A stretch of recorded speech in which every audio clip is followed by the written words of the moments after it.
District, the U.S. Attorney, first black to be the U.S. Attorney in Southern District, U.S. Attorney Damian Williams.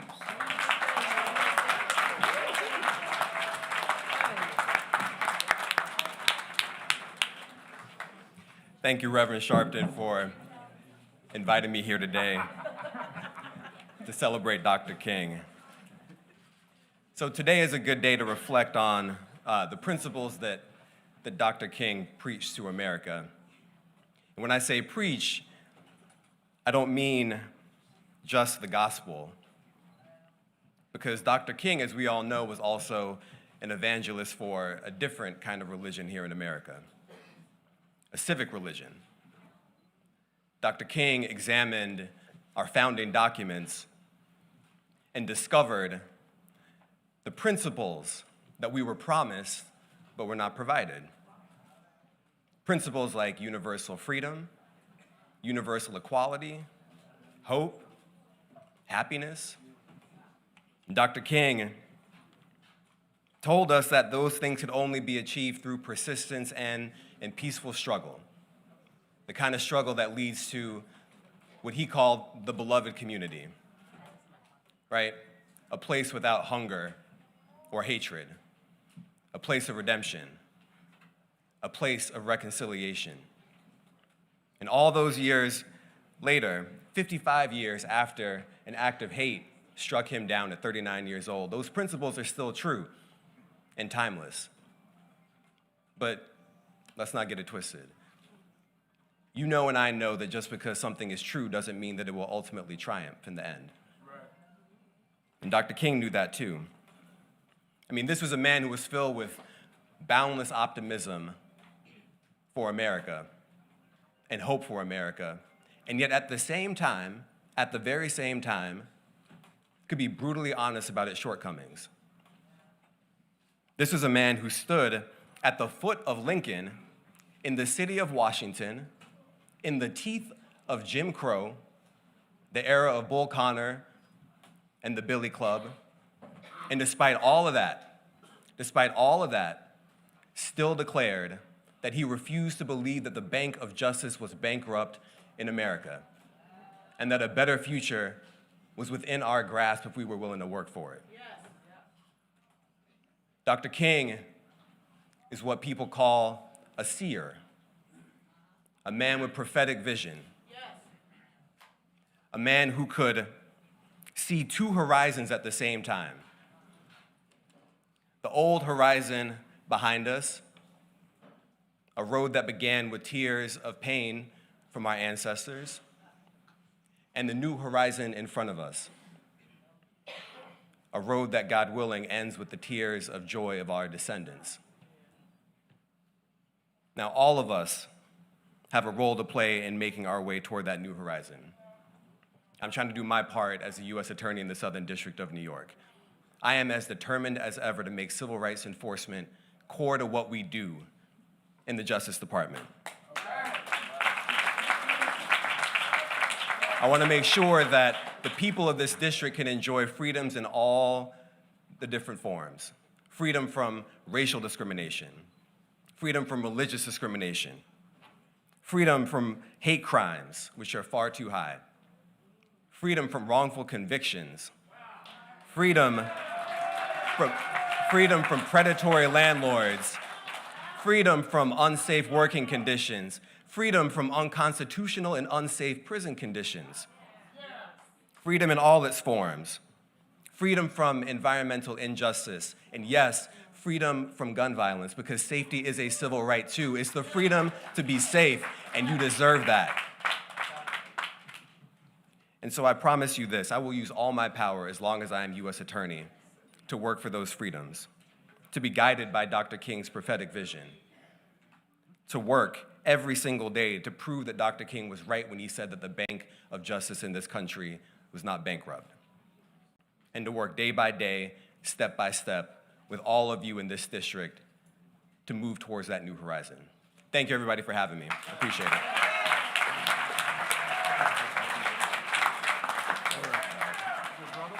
Give him another hand.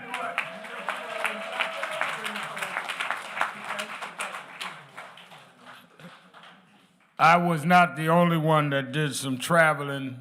We have our next speaker traveled from a little further back than I did, but he's home for King Day.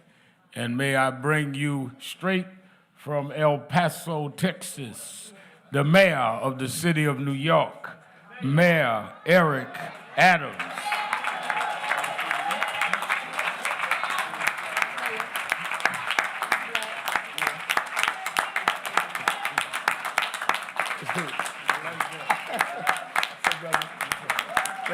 Thank you, and acknowledgement to Dr. King's Day. I was in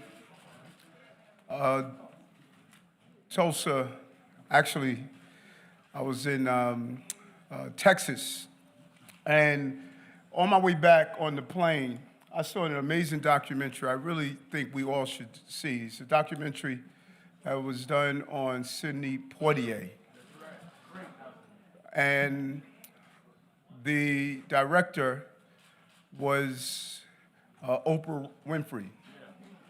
She remembered during the time when she was a little girl, she used to watch the documentary. And I remember in the scene in the documentary, she talked about, as many of us who are old enough to recall, she talked about whenever a black folks was on TV, everybody used to run and say, "Black people on TV." And we used to watch. You know, if it was Julia, if it was Porgy and Bess, it didn't matter. But it shows the journey of Sidney Poitier, who was born poor. He did not even know what racism was because where he was born and we was raised in Nassau, there were just so many black folks around that when he came to Florida and was introduced to racism and the Klan, it was just unbelievable. And he couldn't read. He had a problem reading. But he touched Oprah so much, and he inspired her because of the roles he played. He would only play roles that were dignified roles. He would not play a role, he wouldn't be step and fetch it, he wouldn't be anything that was comical. He always played these roles.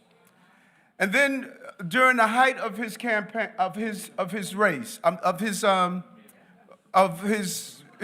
career, there was an article that was written in the New York Times that basically stated that he's not black enough.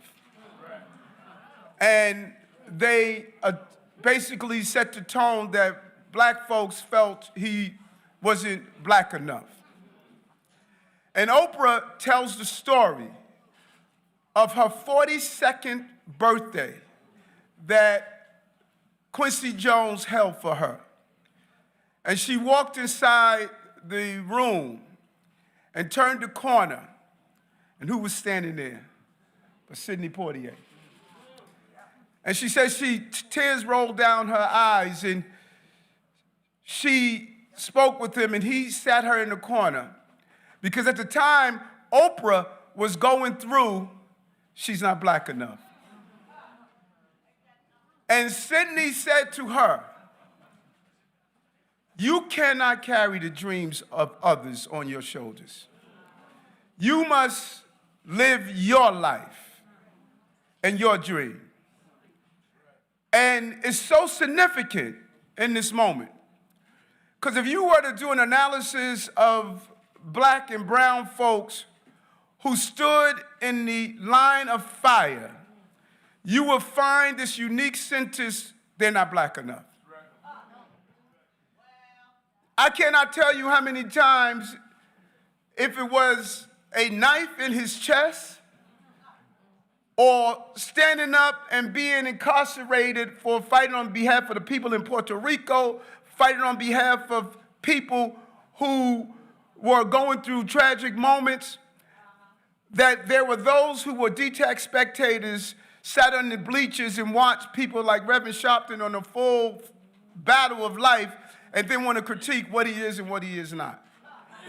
And so as we acknowledge the physical transition of Dr. King, some of us want to have a retrospective appreciation, but let's be honest with ourselves. Just like Sharpton, Dr. King had a letter opener stuck in his chest because someone thought he was not black enough.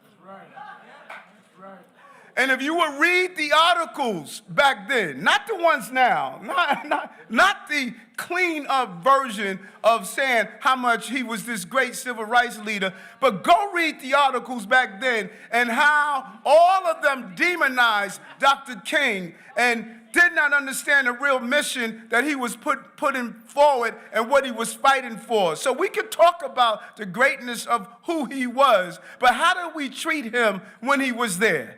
And what are we doing to our Dr. Kings of today? How we, I think about when I was running for office, all the years I put on fighting abuse and policing, when I became a candidate, I wasn't black enough. It is mind-boggling to me. There hasn't been a mayor in the history of this city that has done more to prevent our young people being in a sense of violence. What we're doing around child care, dyslexia screening, earned income tax credit, partnering with our crisis management team. And then you hear some of the ancestors who attacked King are now adults attacking me. I'm not black enough. But let me tell you something. I didn't hear it from Sidney Poitier, but I heard it from Oprah Winfrey. I cannot carry the dreams of others on my shoulders. I know my purpose and my mission.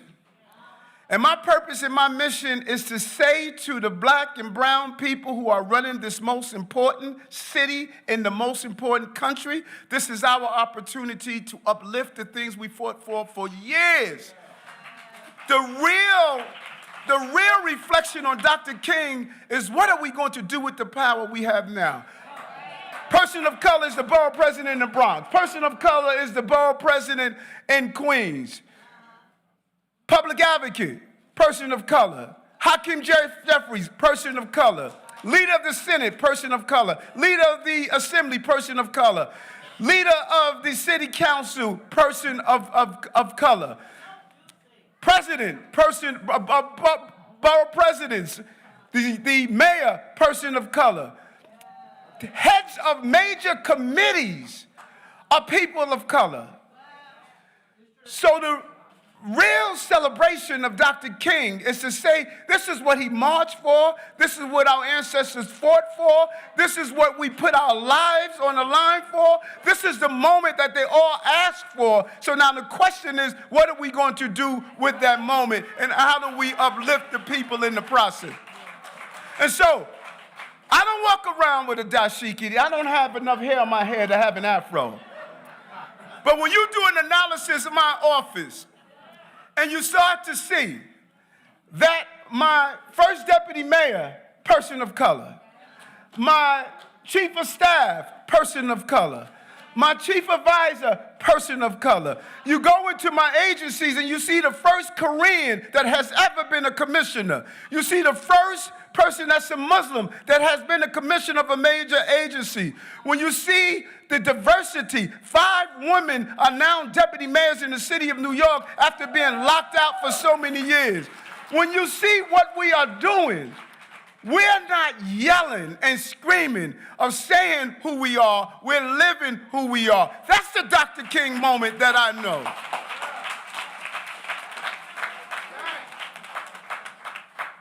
Let's not be distracted. This is such a significant moment for us all. And I'm going to focus and not be distracted on this moment. And I thank all of my DAs. DA in the Bronx, person of color. DA in Manhattan, person of color. DA in Brooklyn, person of color. I don't know what city they used to call it, but now they need to call New York. This is Chocolate City.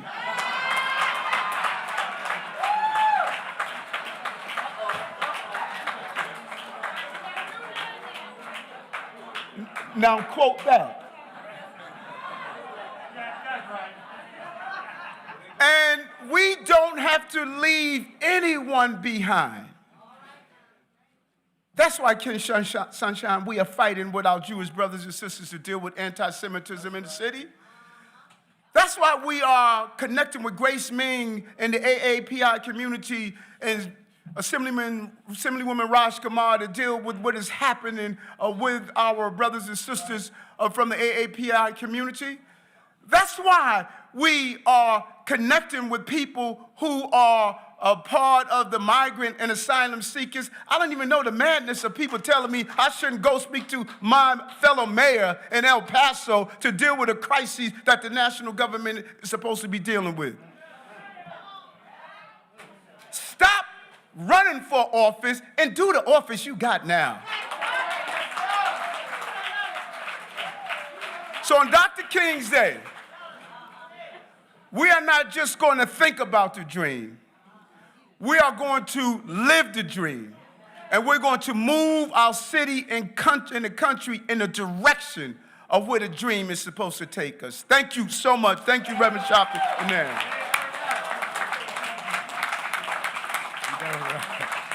Eric Adams. And let me tell you this, Mr. Mayor, before you go. As you know, I started at 13 as youth director for Dr. King's organization in New York the year he died. It was not popular to be in his organization in New York. The Black Power advocates would attack him. And the day after he got killed, they invited me to the Martin Luther King Memorial. And they started every year during King Day when they denounced him when he was alive. Just like Eric Adams and I know some guys, Cordell, I knew a guy that was for the overthrow of the U.S. government. You tell me, you could tell people to vote, I want to see the government overthrown. And 15 years later, he came in here and said he needed my help. I said, what's your problem? He said, they messing with my Social Security check. I said, I thought you wanted the government overthrown. A lot of folk talk black, but some of us got to do black. And you can attack Eric all you want. People talk about I'm loyal to Eric. I'm loyal to who's been loyal to us. It is true. It is true that we as an organization have access to the White House. The president was at our event this morning. I got a TV show. But don't ever forget, when you talk about people like Eric, I'm from Brownsville. I never ran and I never will. Thank you. Let me bring on the district attorney of the borough of Manhattan. Harlem, live right about 3-4 blocks from here. Alvin Bragg.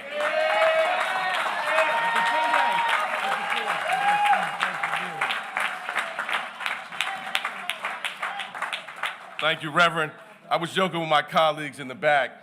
You know, we've heard from Brooklyn and Queens and the Bronx. Is Harlem in here? All right, just so we know where we are.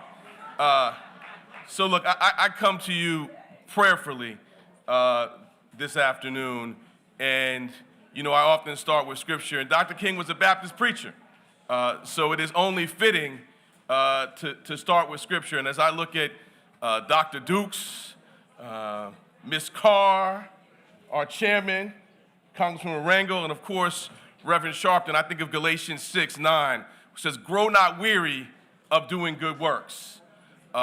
There's so many in here who've been fighting for so long for all the things we've been talking about. Dr. Dukes and Congressman Rangel have been fighting since before I was alive. So please, can we clap for them?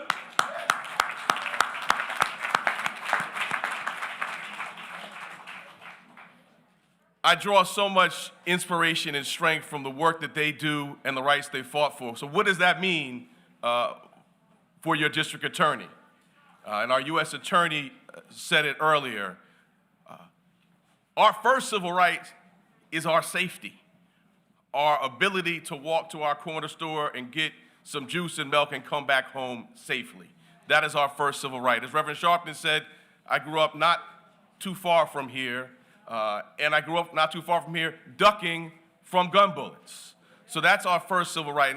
And I want to submit to you first and foremost, as we fight for gun safety, and our shootings and our homicides are down citywide, they're down even further in Manhattan. But I want to, let's clap for that too, yes, thank you. And we got there in part by focusing on the drivers of violence, the very small number of people who are driving the violence. And we're going to continue to do that. But there is a racial justice issue here. 97% of the victims of shooting violence in New York City in 2021, the last year we have data, Black and Latino. 97%. That is a stunning, eye-popping statistic, even for someone who grew up on these streets. And it's sad and it's tragic. So we have to continue to do that work. That is our number one and our first civil right. And we're focusing on that, driving those numbers down, and also looking at the trauma that causes our community. We formed a group in the DA's office this past year called our Witness Aid Services Men of Color Group. Counselors and clinicians talking to the Black and Latino men, predominantly men who've been victims of gun violence, working with them to help them through the trauma, and by extension, to help us through our communal trauma. So we're gonna continue to address that work, hold people accountable, but also help to heal our communities. Beyond gun violence and the traditional issues that we talk about when we talk about public safety, I want to talk about the broader issues. And again, I'm called to think about Scripture because it's Dr. King Day, and I'm a Sunday school teacher as well. So we go to the Gospel of Matthew where it says, I asked, and I was hungry, and you fed me. I was thirsty, and you gave me something to drink. I was a stranger, and you invited me in. I was sick, and you took care of me. So what does that have to do, you may ask, with public safety? Everything. Everything. That is our social, yes, everything. That is our social service blanket. And at the district attorney's office, we're focusing not just on accountability and bringing cases, but we're on the front side of the ledger too. So just this past year in 2022, we started a housing protection unit. We are pursuing landlords who are harassing tenants out of their homes. We've got a case against 6 developers who took your hard-earned tax dollars and were supposed to develop affordable housing, but instead are charging high rates, breaking the law, we allege. We're expanding our worker protection unit, right? We know it's hard out here. And if you work an honest day's work, you should not be paid a criminally low wage. So we're expanding our worker protection. And I had the benefit of standing with many of my colleagues. We know it's been tough coming out of the pandemic with our collective mental health. We announced a $9 million initiative to invest in our communities, invest in prevention to shore up the holes in our mental health. And I'll end with this one, which has special resonance in this hall. I know we have my senator here, Cordell Clear, and she's been fighting for exonerations since I was, not before I was born, but since I was a young boy. And so the other thing that we've done this year is focus on that. Late last year, we vacated 188 convictions that arose out of misconduct by police officers. So we're going to continue to do the work to drive down shootings and homicides, but we're also going to continue to work side by side with many of you. We're going to work together, we're going to pray together, and we're going to grow not weary doing the good work. God bless you, Nan.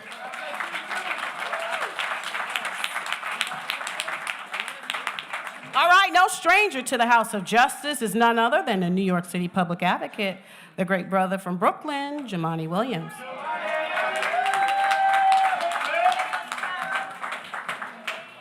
Brooklyn, Brooklyn. Peace and blessing, love and light, everybody. How you doing? Happy MLK Jr. Day.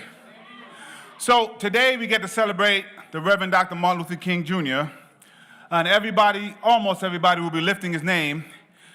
Many of them will be pretending they would have been walking with him even though they don't want to do his work today. So there'll be a lot of people lifting up his name, but they don't want to fight for racial injustice or inequity today. There are many people who are going to lift up his name, but when it comes to economic justice, they don't want to fight that fight either. So what I'm saying is if we are going to lift up his name, then we have to do his work.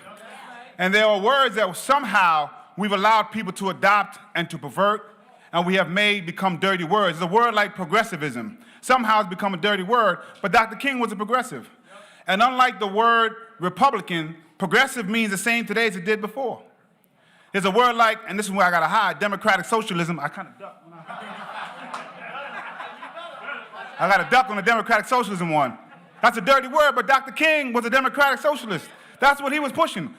When did these things become dirty words? These were the things that we were fighting for equity and justice. So if we are going to lift the man up, let's lift up his work, because we are still fighting for so many of the things today that we were fighting for many, many years ago. This city is probably as segregated as it was 40, 50 years ago right now. Do you know that Dr. King, when he died, was one of the most hated men in America? His negativity polls were low even in the black community. We have to be clear about that. Let's do this in context, because we have a lot of work to do. So I'm very happy that we get to celebrate a man and his greatness, but I want to make sure we celebrate his work and that greatness too, because there's a lot of work that's left to be done. And as is mentioned, there's so much melanated power right now. I'm not sure if Dr. King could have imagined or dreamed that melanated power. But I do know what he understood is that the answers to the issues of politics wasn't simply swapping out white folks for melanated folks that was going to do the same thing. I also know that he knew that the answers to the problems of American capitalism were not simply having black capitalists. I'm sorry. Sometimes I lose folks. I don't want to lose anybody. The answers are to put people in those places that are going to be as radical and revolutionary as him, so we can bring everybody along, not just a few that are lucky to be in the front. So the question is, what did Dr. King do today, and what am I doing? So when it comes to issues of people dying in gun violence, which they are, is that a symptom, or is that the issue?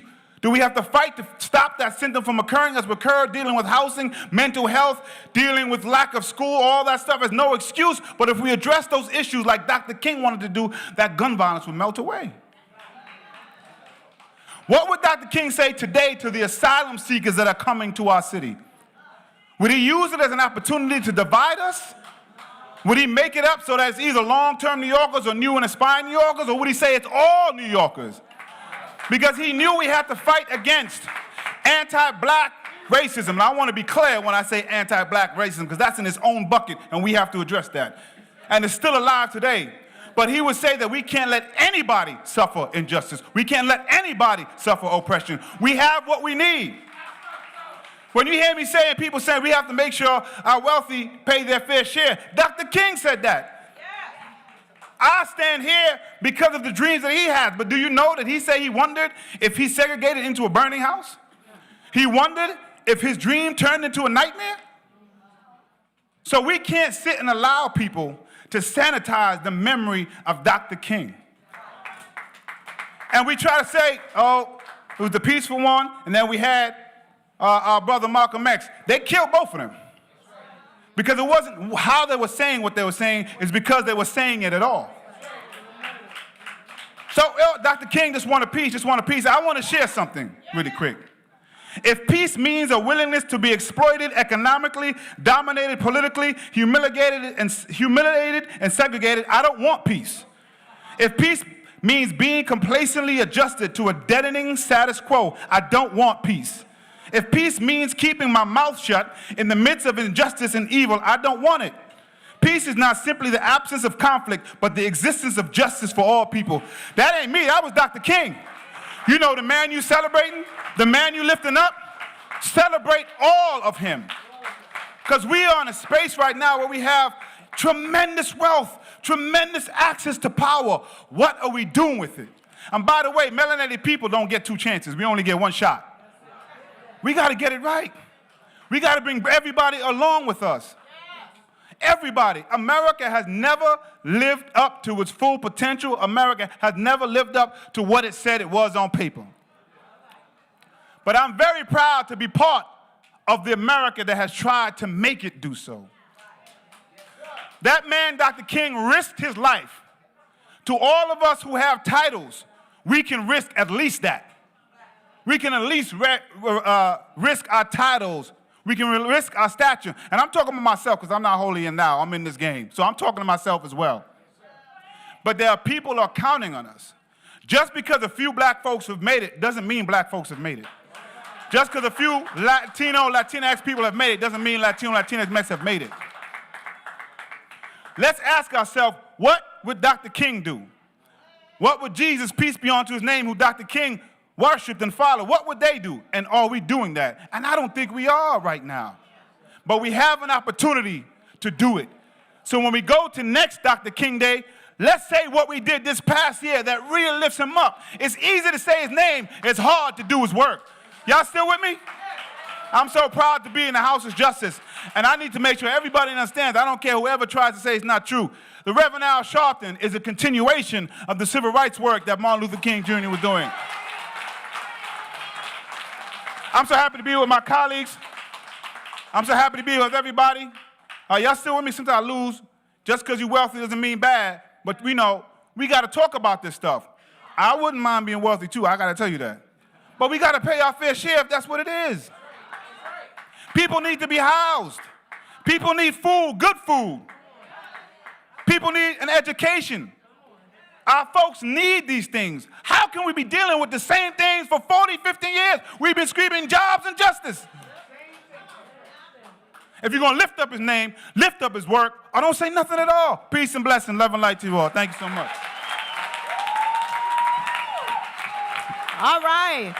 Reverend Sharpton will be back with us momentarily. He just stepped to the back to wrap up his radio show. So we wanted to let everybody know, hang tight. We still got a Power Pack program to continue with. Just a quick announcement also, our youth huddle immediately following today's program will be holding a prayer vigil at the King statue that is on 146th Street. They will be meeting in the back of the auditorium and going over to the statue immediately following today's program. Coming up from the borough of Queens, our very own District Attorney, Melinda Katz.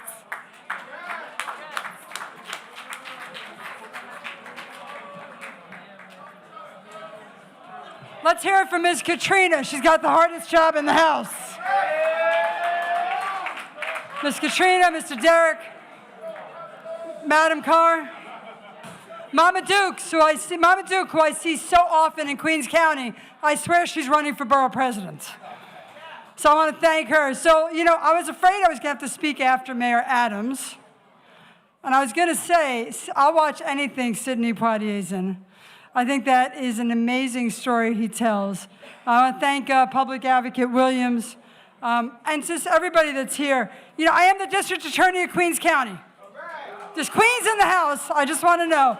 Not as much as the Bronx. Come on. So, in Queens, I have two little kids. They are now 11 and 14. And God has blessed me at the age of 57 years old with an 11-year-old. I am going to be a grandmother when I am 125. But hopefully God blesses me long enough to see their wedding and their college days. And as many of you know, because I talk every year about, we talk at dinner about holidays and individuals that are in the news. And they're of the age now where we talked about Martin Luther King last night. And at the discussion was, as it always is, Mom, aren't you going into private practice at one point? We're tired of you leaving at 2 in the morning, 3 in the morning. And I brought up Dr. King. And I said, look at Dr. King. He went to college. He had a PhD. He had a church, he had a family, and he chose to take the civil life, the civic life, and make a difference for generations that he will never meet, and generations of people that he is calling for equality and fairness. And I will tell you, in Queens County, we have accountability. I heard so many folks today talk about accountability. I also listened to Adrienne Espaillat talk about having a seat at the table. As Shirley Chisholm said, if you don't have a seat at the table, then you should bring a folding chair because you have to get a seat at the table. But accountability means if you buy guns in Alabama and you buy guns in Georgia and you bring them up the iron pipeline and you sell them to our children, you will be held accountable in the borough of Queens County, and you will pay for those crimes. But you can't let the next generation pick up those same guns. You have to educate. You need mentorship programs. Martin Luther King was very clear in saying, darkness doesn't get rid of darkness, only light will do that. And that's why in Queens County we have diversion programs for guns. We have courts like mental health courts. We have veterans courts for those that paid the price of mental illness for fighting for our country and who are suffering from PTSD right now. We have courts in Queens County that help to make sure they get the help they need, to make sure they don't end up back in the courtroom. And most importantly, we have youth funding to make sure that young people never see the inside of a courtroom to begin with, because that's the safest I can make my borough of Queens County. So I am proud to be here in the House of Justice. I want to thank Reverend Sharpton. I want to thank all the leadership. I want to thank everyone here for coming out year after year. On behalf of the people of Queens County, God bless you. Thank you.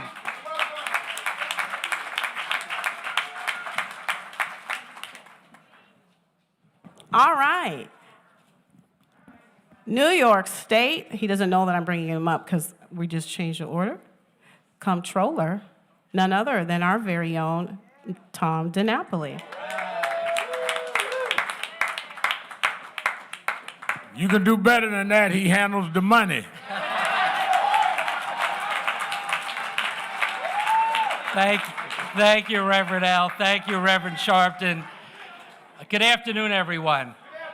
It's a pleasure to be here once again at the House of Justice. I know many of us have had a number of events today. It's great to see the turn of the elected officials. Special shout out to the Bronx Borough President, who hosted a wonderful celebration this morning at Union Grove Missionary Baptist Church. Vanessa, good to start the day with you and to end the day with you as well. You know, I am old enough to have remembered Dr. King when he was alive. I certainly remember that very sad day in April when he was assassinated, standing there for the workers, for the sanitation workers. And I think it's so important that today we celebrate his life and we celebrate the enduring legacy of his vision for all of us. I have to say, as a kid growing up on Long Island, part of my awakening was following Dr. King's words and his life. Part of my awakening is when a number of people a bit older than me took an interest in my being involved in the community. I was blessed to have met Hazel Dukes when I was a teenager. And Hazel Dukes said, because we lived in the same neighborhood, I know the city claims her now, but we still claim her on Long Island. She said, Tom, you got to get involved and you got to step it up. Hazel Dukes helped me get elected to the Board of Education out there on Long Island at age 18. Age 18. Thank you, Hazel. Thank you. You know, so many important words of Dr. King's that I know many of us have been referring to. I'll just paraphrase one of them. You know, he said, progress is not inevitable. It only happens when there is the work of individuals who serve as co-workers to God. And I think that's an important message for us all to keep in mind, that there's still a great deal of work for us to do, and that progress is not guaranteed. We've made a lot of progress in our city, in our state, and in our nation, but we have to be honest with the fact that the progress was not complete, and the progress took several steps backward the past couple of years with the impact of COVID-19, the impact on health, particularly in Black and brown communities. The inequities that were there before were laid bare, and even more severe in terms of the impact of the pandemic. Gun violence only got worse. We know the incidents of racism, anti-Black, anti-Semitism, anti-Asian hate only got worse with all the pressure and all the uncertainty and all the difficulties of the past few years. So what we need to do in government is continue to shine a spotlight and be honest with the fact that that progress certainly is not inevitable, and we have a lot more work to do. In addition to looking at the money, what we do in the Comptroller's office is look at the trends that are happening in our state. We put out a report in December that showed that stark numbers, 14% of New Yorkers all across New York State still living in poverty, one of the highest percentage rates of any state in this nation. And the poverty rate is twice as high for Blacks and Hispanics as it is for whites. And the counties with the highest poverty rates in our state, the Bronx, Manhattan, Brooklyn, shows that there's much more work to do. Home ownership rates, 33% black versus white home ownership. That's where we talk about how wealth is built up through ownership. So from my perspective, we need to do more with the data we collect in our office to paint a full picture about what's happening in all of our communities.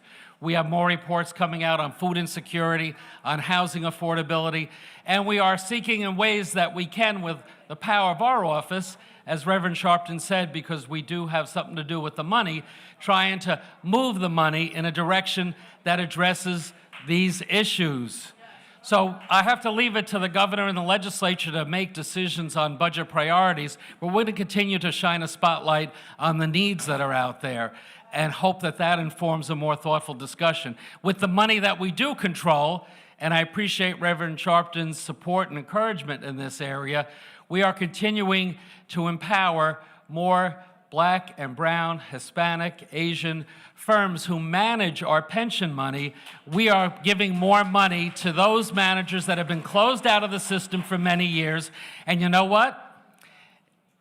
Give these managers an opportunity, and you know what it shows? Diversity is not only a sensible idea, it helps your bottom line. It's good business sense. When you have more people that look like our entire community, you are empowering people to make a difference. And so many of the firms of color are newer, younger, hungry, exposed to niche markets that we've been closed out from in the past. So I'm very proud of the fact that our pension fund in New York State, we now have $31 billion under management by women-owned, black-owned, Hispanic-owned, Asian-owned, Latin-owned firms. It's made a big difference. And for those of you who are interested, on February 17th, we are having yet again our MWBE conference, Emerging Manager Conference in Albany. It's part of Black and Puerto Rican Caucus Weekend, because we are making clear the doors of opportunity are open with how we manage our pension fund dollars. That's how we secure that benefit. But we're also a shareholder with the companies we invest in, and we've made it a priority to hold companies accountable. You know, one of the big issues is the leadership in corporate America. It tends not to look like America, right? The population in the US now is about 40% minority. Yet, when you look at those running the corporations, boards of directors, only about 12% individuals of color, only about 4% black, only about 1.5% black women. We have a lot of work to do in making sure the leadership of our companies and corporate America looks like America. So we have a new policy now. We started this a couple of years ago with lack of women on boards, but you know, frankly, in the aftermath of the George Floyd murder, we said we have to do much more on racial equity. Now, when we see a slate of a board of directors of a corporation being presented to us as a shareholder, if there are no racial minorities on that slate of board of directors, we vote no. And we press the companies to make sure there are more black and brown people running these companies. And you know what else? We're concerned about how corporations are treating their employees. Amazon's become a big part of all of our lives, hasn't it? And yet they've had a very poor reputation out there with how their black and brown workers, particularly their warehouse workers, are being treated. So we introduced a shareholder resolution calling for Amazon to do an independent racial equity audit so they could look at themselves independently and see how they're treating their workforce. They resisted that shareholder proposal, and we lost it on the first vote, but we got 44% of the vote of other shareholders. And you know what? It brought Amazon to the table. And they agreed that we reached an agreement because we were going to file another racial equity audit shareholder resolution. And they said, okay, we'll do it. And they have hired Loretta Lynch, the former Attorney General under Barack Obama, to head that independent racial equity audit. And we expect those results to come out shortly.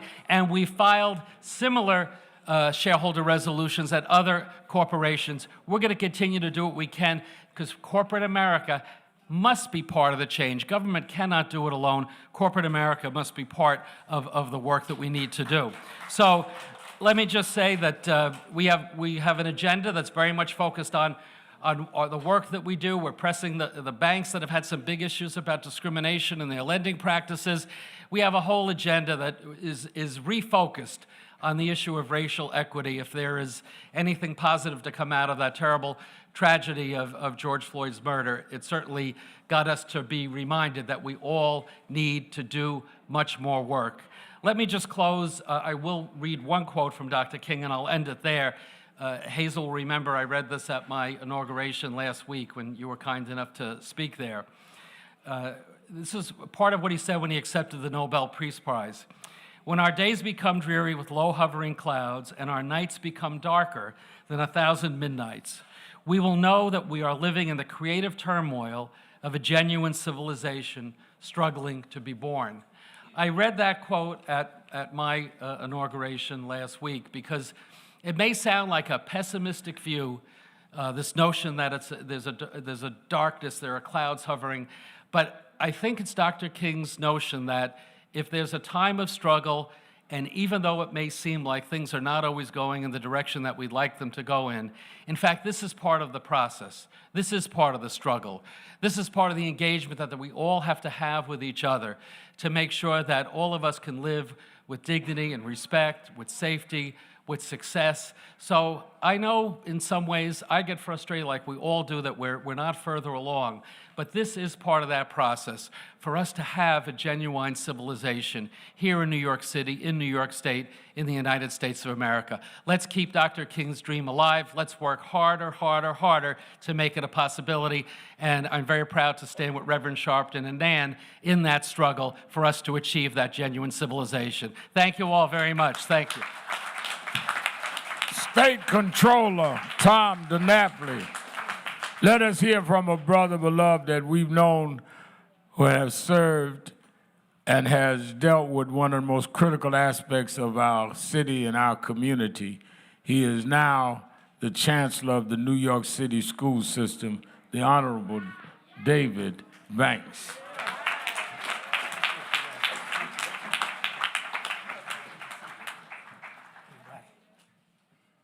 Good afternoon, family. Certainly my pleasure to be here. By show of hands, how many children are in the audience?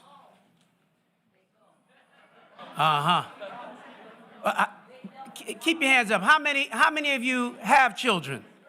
Hands up. How many of you were a child at some point in time? That should cover most of the room, I would hope. You know, my father taught me that there are three kinds of people in the world. Folks who make stuff happen. That's who Dr. King was. That's who Reverend Sharpton is, and so many of the people who are here on the stage, and others. Then there are folks who just watch stuff happen.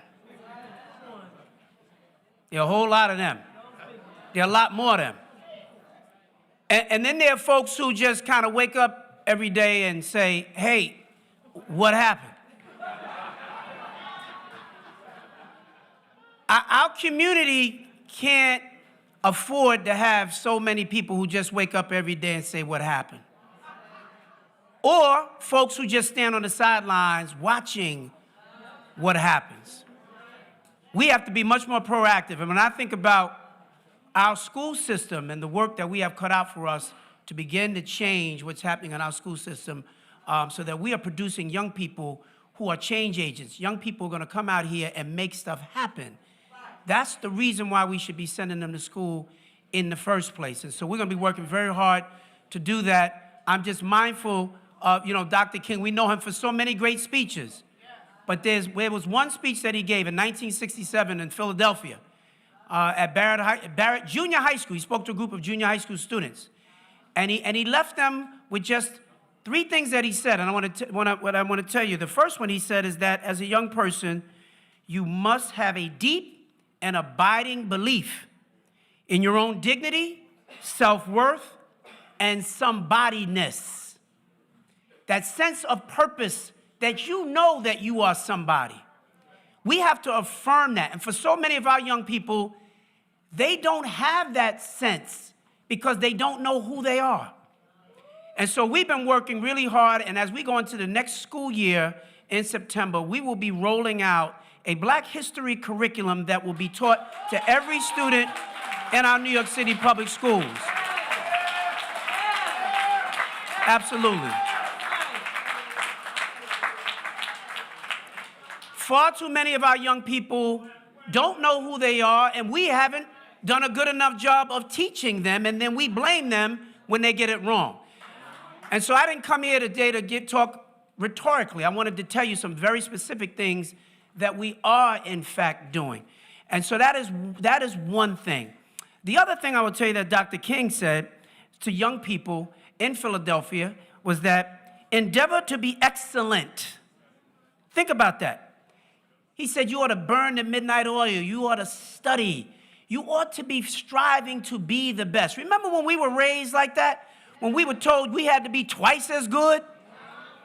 And so many of our young people today are moving as though mediocrity is their destiny. And that's not the way that we should be moving. That's not the way that this administration is moving. 25 years ago, the New York City public schools changed the way in which young people were even taught how to read.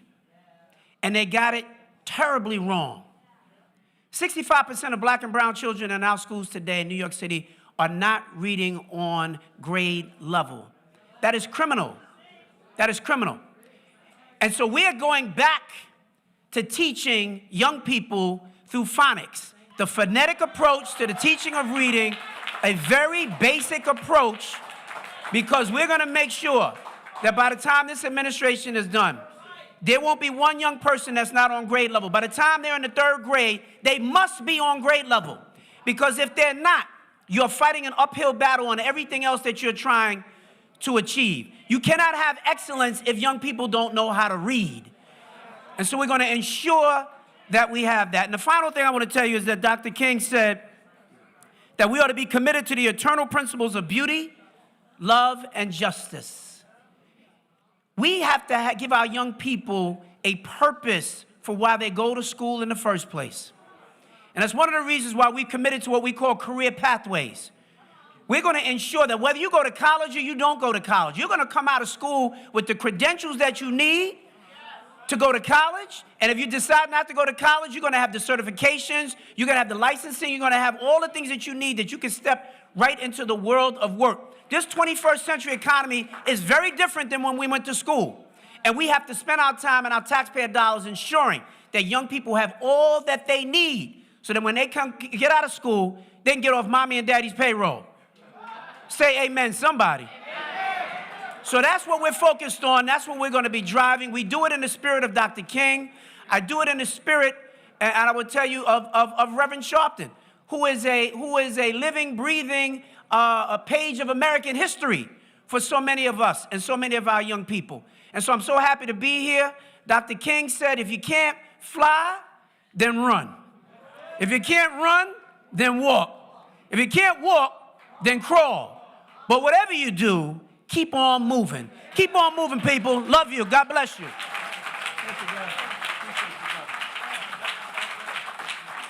Chancellor David Banks, talking about living history. There's none that is more a giant in our history, that has done more longer and stronger. Nobody did it longer and better than the Lion of Lenox Avenue, Congressman Charlie Rangel.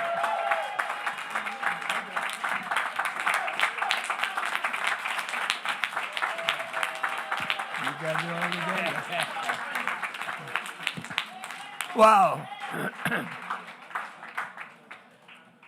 This year I'll be 93 years old. And believe me, I can't think of a better place to get this old battery recharged than being here today. I see old sunshine here with Mother Dukes, who beats me every place I want to go. She's there. I want to thank Londell Davis and Assemblyman Betty Dickens for getting me over here. Takes a little longer than before. But When I was a kid, I went to school on Lenox Avenue. At that time, on 35th, and Lenox was PS 89. And my mother, she had gone there before me. And it seems like whenever somebody mistreated you, there was a saying that they had then, and sometimes you hear it now, when someone is angry with you, you say, so what you gonna do about it? What you gonna do about it? I had no idea that this country could produce white people that could hate us so much that they're prepared to tear down the Capitol and say they'd rather have no government than fair government. And this is done when Commissioner Banks talked about education. If you take a look at the history books and see how the Germans killed 6 million white people, if you believe that the white folks in Germany who were Catholic and Christian and read their rosaries and read the Bible didn't know about it, you got another guess coming. When you can condition the mind to believe that they are better and pass that on for generations, and then along come people like Dr. King and say that he's anxious to make it equal, and he's going to take away this false sense of superiority, you got a fight on your hands. That's the reason why Sharpton was stabbed. Not because he looked so sharp with these clothes that I don't know where they fell off the truck, that's what we used to say. But the whole idea that somebody can stand up to all of these people and say enough will cause a whole lot of people, when Trump calls them, to come from under the rocks and say, not on my watch. The question that people are asking is, what you gonna do about it? I have to admit that being born and raised in Harlem, you can call it Chocolate City if you want. But white folks were no threat to us because they always collected rent and smiling. So I never thought for 1 minute that there was hatred out there. I was in combat, and there's no question I got medals for killing people that I have no idea how God allowed me to do it. But I never really saw the hatred until Percy Sutton and David Dinkins and I went south in the 60s. And people looked at us and they were ready to get hurt to kill us. And would you believe there was a little overweight boy from Brooklyn? And he was talking about God made him do it. Well, I was active, but I never thought I would see the day where there would be a sign in Washington, D.C., where I served for 46 years, and the sign said, National Action Network, said NAN.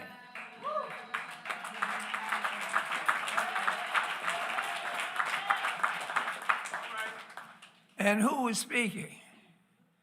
The President of these United States of America. That kid from Brooklyn was able to become what Reverend King said, what you gonna do about it? He started at an early age saying that he was ready to march, go to jail, and do what had to be done to let them know that we were not willing to tolerate the injustices that would happen. And Reverend Sharpton has had the power of success for so long that wherever you go in these United States, if there's a hopeless, jobless black person that has been abused and feels that there's nothing that they can do about it, when someone says, so what you gonna do about it? White cops in the South have been so used to abusing and taking black folks' life that they never, ever thought that a white jury would ever do anything about it. But today, all they have to do is say, I know somebody who knows Reverend Sharpton, and the whole atmosphere changes. And so, we can't all be a Lloyd Dickens, as the Assemblyman's father was. We all can't be Percy Sutton, Basil Patterson, Dave Dixon, and certainly not Dr. King. But there is something that each one of us has, just a little bit of Hazel Dukes, just a little bit when they ask you, so what you gonna do about it? That we've had enough examples today to last us our lifetime to know that one, just by coming here, God has exposed you and taken the veil off your eyes to let you know that you can do something. And when you have the whole world giving you respect and acknowledging that you may be able to do something about it, believe me, how easy it is for them to adjust their entire personalities. So thank you for giving me, a guy born and raised on the streets of Harlem. When I said I was going to go to law school, I don't know any of the boys that were laugh and say, sure you will. But I tell you that when I marched with Dr. King from Selma to Montgomery, they asked me to come down there to take a picture, not to march. I had bad feet before I went in the Army. I got bad feet today.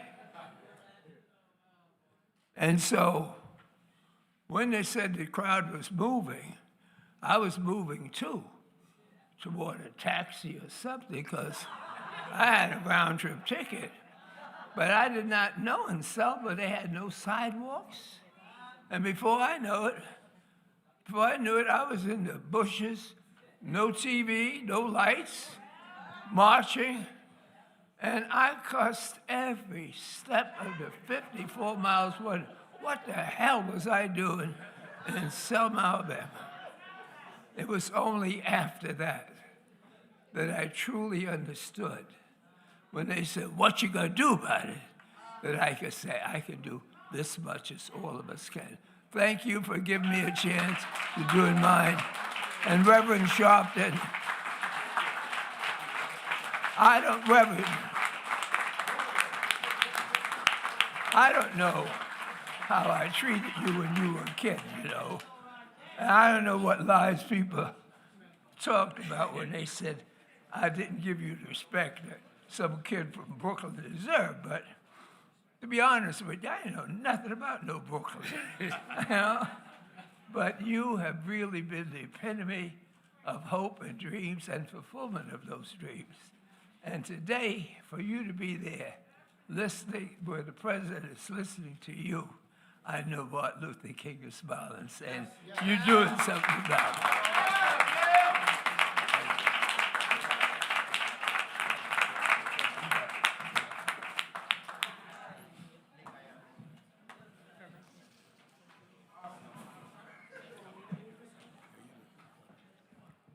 All right. She's a senator hailing from the 30th District, which covers parts of Harlem, includes portions of East Harlem, the Upper West Side, Morningside Heights, Hamilton Heights, and beyond. Let's give a round of applause for our very own, none other than the Honorable Cordell Clear.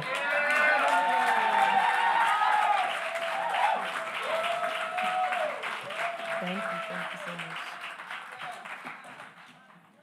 Happy Martin Luther King Day, everybody. So much has been said already. I'm new in the New York State Senate, but I'm not new to the struggle. I'm not new to the fight for justice, and this is the house of justice that we're standing in today. You know, something that we always say, no justice, no peace. We heard Reverend Sharpton say that when he came in, and I looked at some of the works of Dr. King, and he knew it then. He said, true peace is not merely the absence of tension.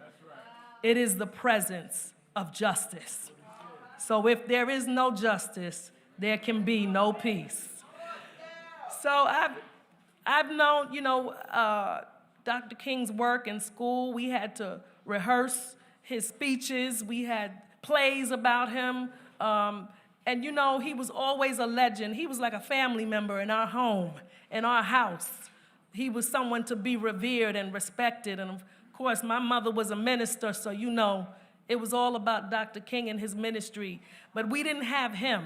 I was too young to know him at that time. But who we have had in our lifetime are people who have carried his legacy on. And I've been fortunate enough, growing up in this community, to know Dr. Al Sharpton. And he's been our person that we have looked at. He has been consistent over the years. He is constantly out there in the front line. It doesn't matter whether you agree with him or not. He has been there in this struggle. So today, as I remember Dr. King, I would not leave this place without honoring Reverend Al Sharpton.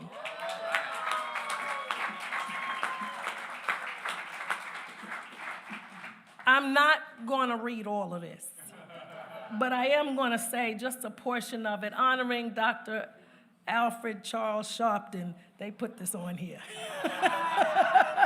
Jr., global American civil rights leader, and on the international opening of his biographical film, Loudmouth. And that's what I'm honoring him for today, for being the loudmouth. You know, in school, I always got in trouble for being the loudmouth. But here today, I want to honor R. Al Sharpton for being a loudmouth. And this is on behalf of all of my, I know Senator Jackson was here today, and Senator Brisport was here today, Senator Goodnardis. We have Natalia, our newest senator over here, and of course my colleagues in the Assembly. We are not here today without people like Al Sharpton, just like we're not here today without people like Dr. King. None of us got here on our own. None of us did this alone. And yes, there are people who stand and criticize from the sidelines, but they're doing nothing. They're standing there watching.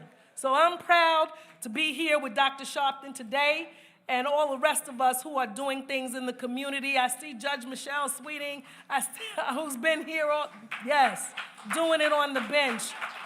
So many others. I'm not going to say any more names. We're going to take a picture. Yes. Down? Okay.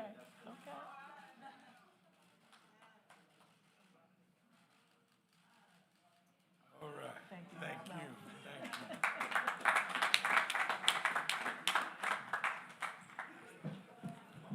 Chair of the Black, Puerto Rican, Hispanic, and Asian Caucus, hailing from the state of New York, is Assemblymember Michael Solage.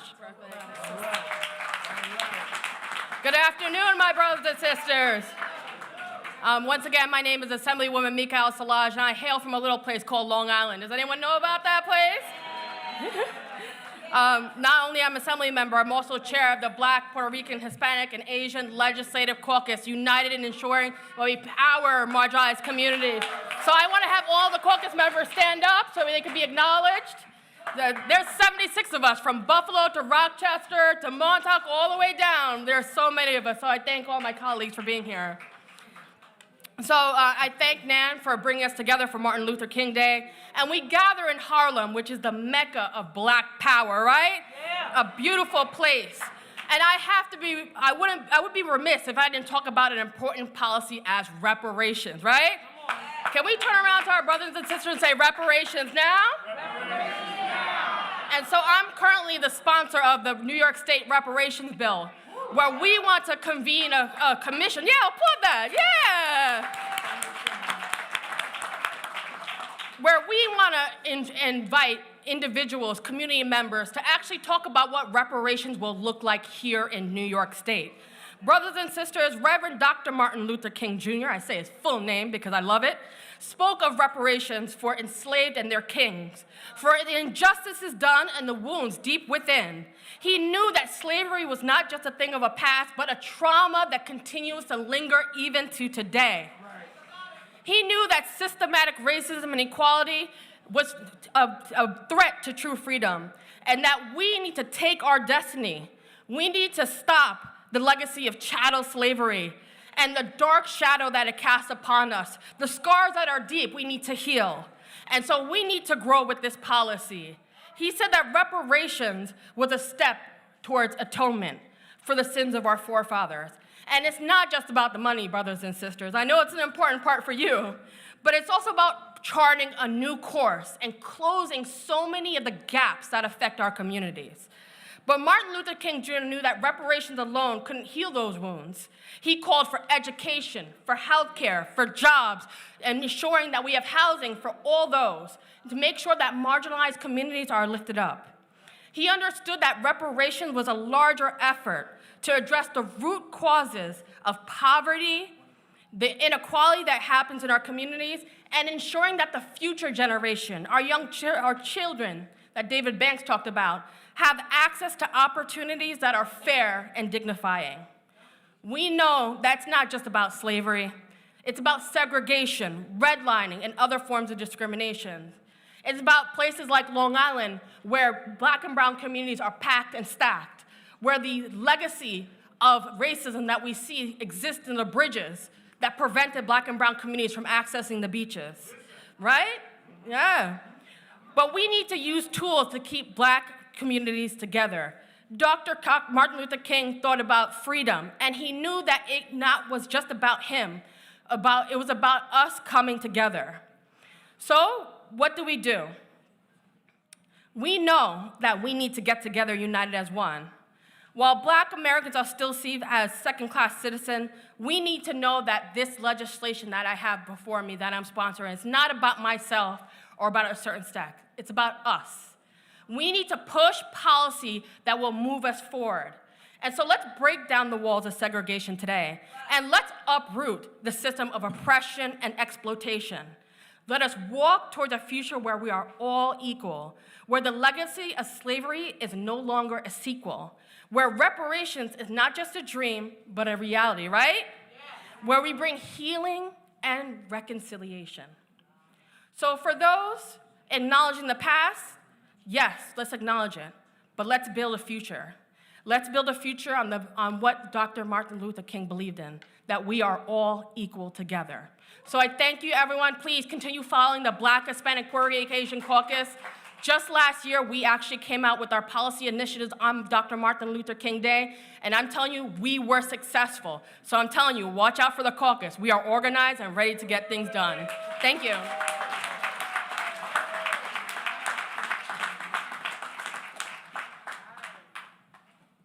Representing the great borough of Manhattan as president is none other, our very own Mark Levine. Thank you, Katrina. Happy MLK Day, Nan. I am honored to be here with the Reverend Al Sharpton. Nobody works harder than Al Sharpton. He was up at 6 a.m. this morning live on Morning Joe. I saw you, Rev. You were very good. He hosted the president a couple hours later.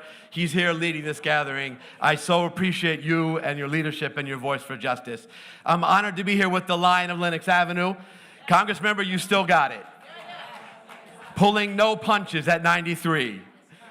And I'm thrilled to be here with the great Dr. Dukes, who has taught me so much about racial justice, about healthcare advocacy, and much, much more. Now, Reverend, I want you to know that I applauded very enthusiastically as I've been here hearing Queens shouted out several times. I applauded when the Bronx was shouted out. I applauded when Brooklyn was shouted out, I counted 8 times. I even applauded when Chair Shalange shouted out Long Island. The only 2 people applauding were me and Tom DiNapoli. But I do want to remind you that you are, and Dr. Dukes, I do want to remind you that you are currently sitting in the borough of Manhattan. Am I right, Gail Brewer? Yes, I am right. The island at the center of the world. It's hard to be here now on this date, in this place, in this house with these icons and not feel the weight of history.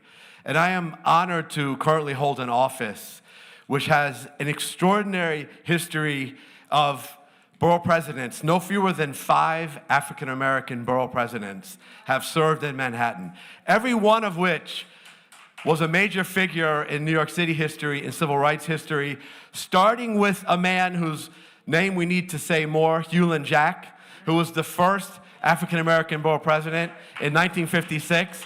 I think that might have been before your time, Rev, but Dr. Dukes, do you remember Borough President Jack? I think you do. He was actually from St. Lucia. He made history as a West Indian politician as well. St. Lucia showed up today. That's great. In the 60s, we had an incredible borough president in Constance Baker Motley. She was a multiple trendsetter. She was the first African-American state senator, served here in Harlem, the same district which Senator Cordell Clear now represents. She later went on to be the first African-American woman appointed as a federal judge. She was later succeeded by none other than Percy Sutton, the longest serving borough president in Manhattan's history, whose granddaughter, Keisha Sutton James, is Deputy Manhattan Borough President today. She's here now. Please stand up. And Mom is here too. Oh, your sister's here too? That's wonderful. Later, we had none other than the great David Dinkins. Borough President David Dinkins made history in so many ways. And more recently, we had someone who was a friend, a mentor, who has supported me in so many ways in my first year in this job. C. Virginia Fields. Every single one of these 5 leaders prioritized economic justice, economic empowerment for the Black community, for Harlem, for communities of color throughout New York City. Every one of them made this a major priority. Every one of them was criticized for it. But this was a priority of Dr. King himself. Despite the sanitized versions of quotes that you're seeing posted on social media today, many of which Dr. King didn't even say. You got to research that. Look at the quotes that are truly attributed to Dr. King. He spoke powerfully about economic justice. One thing that he did say when he was delivering his Nobel Peace Address in 1964, he said that poverty is nothing new. What is new is that today we have the resources to address poverty. That was true in 1964. It is even more true 57 years later. We are in the wealthiest city in the world at the wealthiest moment in history. There is no excuse for anyone in this city not having health care. After the pandemic we just came through, there is no excuse for anyone in this city not having primary health care and access to vaccines and their primary care, their annual checkups, the things they need to keep themselves safe. There is no excuse in this city that any student be at a school that's not fully funded, that doesn't just have great teachers, but a full-time social worker, a full-time nurse, a well-funded after-school program. There's no excuse for that in this city. There's no excuse for anyone being unable to find housing they can afford in New York City. Rents are now averaging $4,000 a month in Manhattan. That's unacceptable. We have to invest in the affordable housing that we need. And by the way, it's a disgrace that on this block, instead of housing, they're building a truck stop in a community with elevated rates of asthma, continuing a legacy of environmental racism. There's no excuse for that.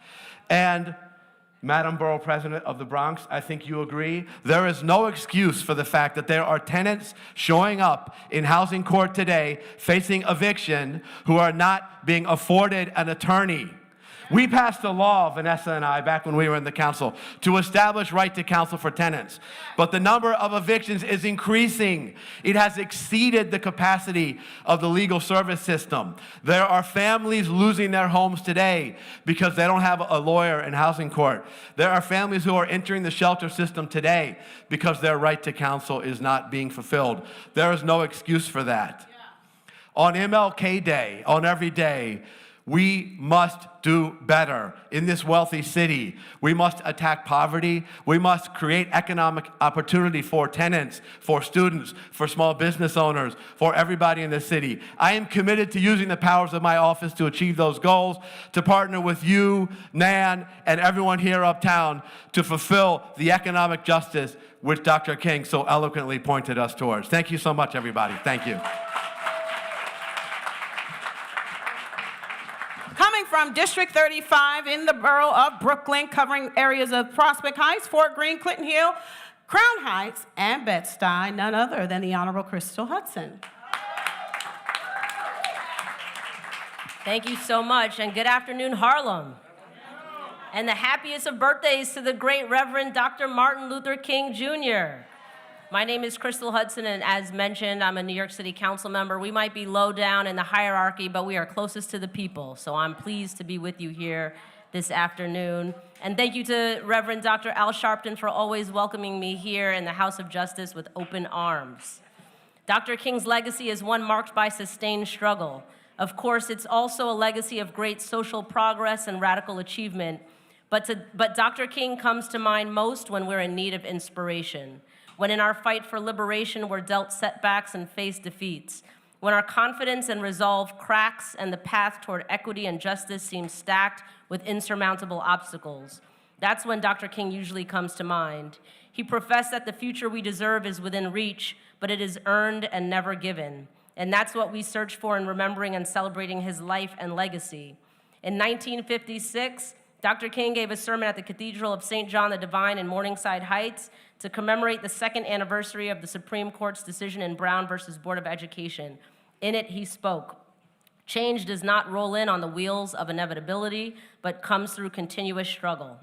67 years later, it wasn't enfranchising millions of Americans and outlying de jure segregation, but rather the Supreme Court's decision in Dobbs versus Jackson Women's Health Organization that did the opposite, stripping millions of Americans of their previously constitutionally guaranteed right to abortion access. Instead of setting us down a path toward a stronger, more inclusive nation, Dobbs jeopardized the precedent set by countless landmark rulings, clouding our path forward, setting us back. But change does not roll in on the wheels of inevitability, but comes through continuous struggle. And in no place is the need for continuous struggle more clear than in the fight for reproductive justice, where the struggle for racial equality, gender equity, and economic liberation converge to underscore the plight of Black women, Black LGBTQIA+ folks, and poor and working class people across the country in particular. Why might I take a moment to focus on abortion access in the context of today's celebration and in the context for our fight for democracy and voting rights? Because a mere 6 months ago, we saw the system rigged to go against the will of 80% of Americans and overturn access to abortion in the Dobbs case. Today, 18 states have some version of an abortion ban in place. 1/3 of people of reproductive age seeking an abortion cannot get access in their state and are forced to travel for the care they need. This is where our alleged democratic institutions leave us. Dobbs comes at a moment when Black mothers face a maternal mortality rate 3 times higher than that of their white counterparts nationally, and in this city, a rate 12 times higher. When our for-profit medical system, mired in a long history of racism, leaves the poor and working class with an impossible choice, medicine or food, life or debt. Dobbs comes at a moment when the rights of LGBTQIA+ people are threatened daily and our livelihoods endangered by the state legislatures bent on perpetuating cycles of discrimination and trauma rather than offering solutions to improve the material conditions of LGBTQIA+ communities across the country. Dobbs comes at a moment when wealth and income disparities have reached such a point that social mobility has become virtually impossible. At a moment when abortion access has become a privilege afforded to some, but not all. At a moment when they banned abortion, but they're fine to open child welfare cases against us. They banned abortion, but they're okay if our kids go hungry. They banned abortion, but handcuff us when we can't pay school lunch fees. Let's be clear, pro-life means pro-cages for us. Change does not roll in on the wheels of inevitability, but comes through continuous struggle. We look back, continuously learning from Dr. King and celebrating a life beaming with an earnest belief in our capability to do more for one another and a firm confidence in our choice and responsibility to loosen the chains of injustice. Happy birthday, Dr. King. May we take from your legacy the courage to be bold, compassionate, and ever disruptive, just like Reverend Sharpton, in our continued struggle for freedom. Thank you.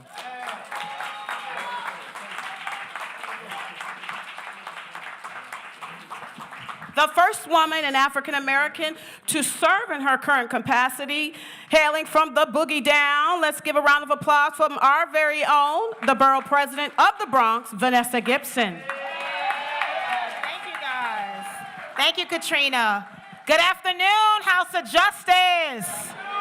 To God be all the glory. I am so grateful to be here. And all of my colleagues in government, I say thank you to everyone who is here. Thank you and God bless you. Happy Dr. King Monday. We have to realize this is a day on and not a day off. I want to honor the shepherd of this house, giving honor and really all of the accolades and the love to Reverend Al Sharpton for all the great things that Reverend Al has done. He is living out Dr. King's dream every single day.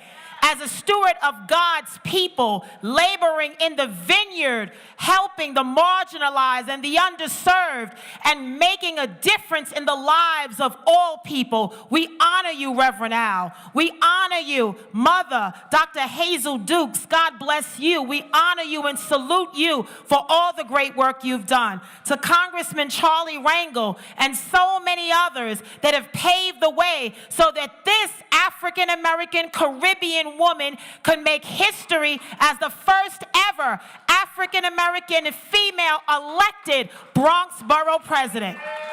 You need to understand that this is about God's plan, not my plan. I wake up every single day on purpose with a purpose because I realize that it is our time, it is our moment, it is our season, it is our purpose to make a difference. We have to honor the late, great Reverend Dr. Martin Luther King Jr., the greatest civil rights leader, teacher, and preacher. His life, his legacy, his labor, his leadership shall not be in vain. But what are we going to do with the power and the influence that we have today, my brothers and my sisters? The dream yet to be fulfilled. Every day we wake up on purpose with a purpose, and we have to realize that we have to live out that dream, that pathway to racial equality and social justice in America, in this state, in this city. As the Bronx Borough President, I am not new to this work, but I'm true to this work. We have been through some things. In our borough, we are unfortunately the last in everything good and first in everything bad. But we are slowly turning around those numbers. We are creating access and opportunity and economic development and economic justice and pathways to college and careers for our young people, creating spaces where we can find and create the good paying jobs, right? On his last day, Dr. King was standing with sanitation workers. In 2023, we still stand with sanitation workers. And guess what? How many of us were out there last week, 3 days, with our essential nurses, our first responders and nurses who were on strike for 3 days fighting for the fairest and best contract and safe staffing so that our emergency rooms are not overwhelmed, and reducing the patient to nurse ratio and filling the hundreds of vacancies of nurses. That's what it means to live out Dr. King's dream. So don't lose sight, family. Don't get distracted. Keep your eyes on the prize. As long as there is discrimination and hatred and racism in our communities, we have work to do. But guess what? Although we've been through a lot, what I've learned about my great borough of the Bronx is we turn our pain into purpose. We turn our storm into strength. Tough times don't last, but tough people do. And I know that God will always give his toughest battles to his strongest soldiers. We need to be soldiers in this movement. We need to be agents of change. We shouldn't allow our communities to be in destruction and do nothing about it. Be upstanders and not bystanders. If you see a brother, a sister out there that needs help, take them by the hand. Do something to make a difference. And my people, you understand, you don't need a title in front of your name to make a difference. Help somebody. Create footprints for the next generation of leaders so that our young people know that you can't be what you can't see. They need to look at all of us in all these spaces and see themselves and know that your block doesn't block your blessing and your zip code doesn't deny your destiny. That's what Dr. King's dream is all about. And so as we celebrate this day on and not this day off, what is most important is what we do tomorrow and the next day and the next week and the next month.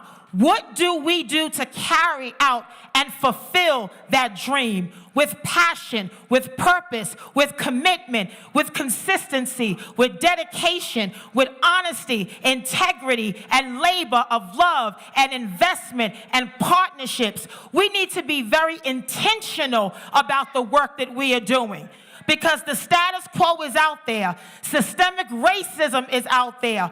The pathway to success needs to be achieved by all of God's people, not just some. Mass incarceration, the school to prison pipeline, all of these things that hold us back. But guess what? I want all of you to understand, every setback that we go through is a preparation for a comeback. I need you, Nan, House of Justice, to be ready for the comeback, because when all of God's people get together with the same blueprint, the same priorities, the same vision, we are unstoppable. Happy Dr. King Day. Let's go out and do this work that we have all been truly called to do. God bless you all. Thank you so much. Thank you, Katrina. God bless you. All right, coming from District 70, no stranger to the National Action Network and House of Justice, our very own Queen Mother, Inez Dickens. Hey, family, it's Harlem in the house. I want to hear it. It's Harlem in the house. Well, that's what I'm talking about. You know, I want to thank Reverend Sharpton for bringing us together again this year to not just celebrate, but to recognize and to teach history. Now, those of you that were here Saturday, he gave one heck of a history lesson about black political empowerment. And I mean, he went way back to teach us not only here in Harlem, but in all of America what we did. I want to just take a moment. Is Harlem aware that they had, from the district that is now about the 71st, the first black woman, Assemblywoman, Bessie Buchanan, came from Harlem. The very first black woman. Amongst all the other firsts that Harlem has done, we also did that. We've had electeds in the Assembly from the 1940s, not just now. And I want to talk for a moment about something that our great mayor said. But I want to first quote King. Give us the ballot, and we will no longer have to worry the federal government about our basic rights.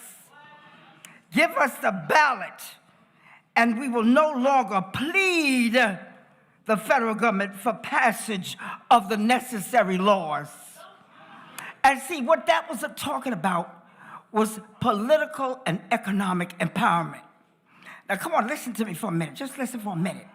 Because what I'm talking about is we need generational wealth. And I don't give a damn where you come from NYCHA, or whether you come from home ownership, whether you come from the Caribbean, Africa, the South, or the Midwest. We're entitled to generational wealth like everybody else in this country. We are taxpayers. We work hard.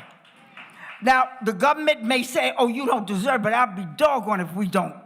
Hazel has stood up. She's traveled not just in this city and this state. She's gone throughout this whole nation and possibly the world, talking about political and economic empowerment. If we do not begin to own our own communities, whether it's some of the businesses, whether it's some of the bodegas, as they call them, we used to call them, you know, the store on the corner, you know, if we don't begin to own some of this home ownership, then we are going to lose our community, because others are going to come in and take it over and move us out. And if you don't believe me, look at gentrification today.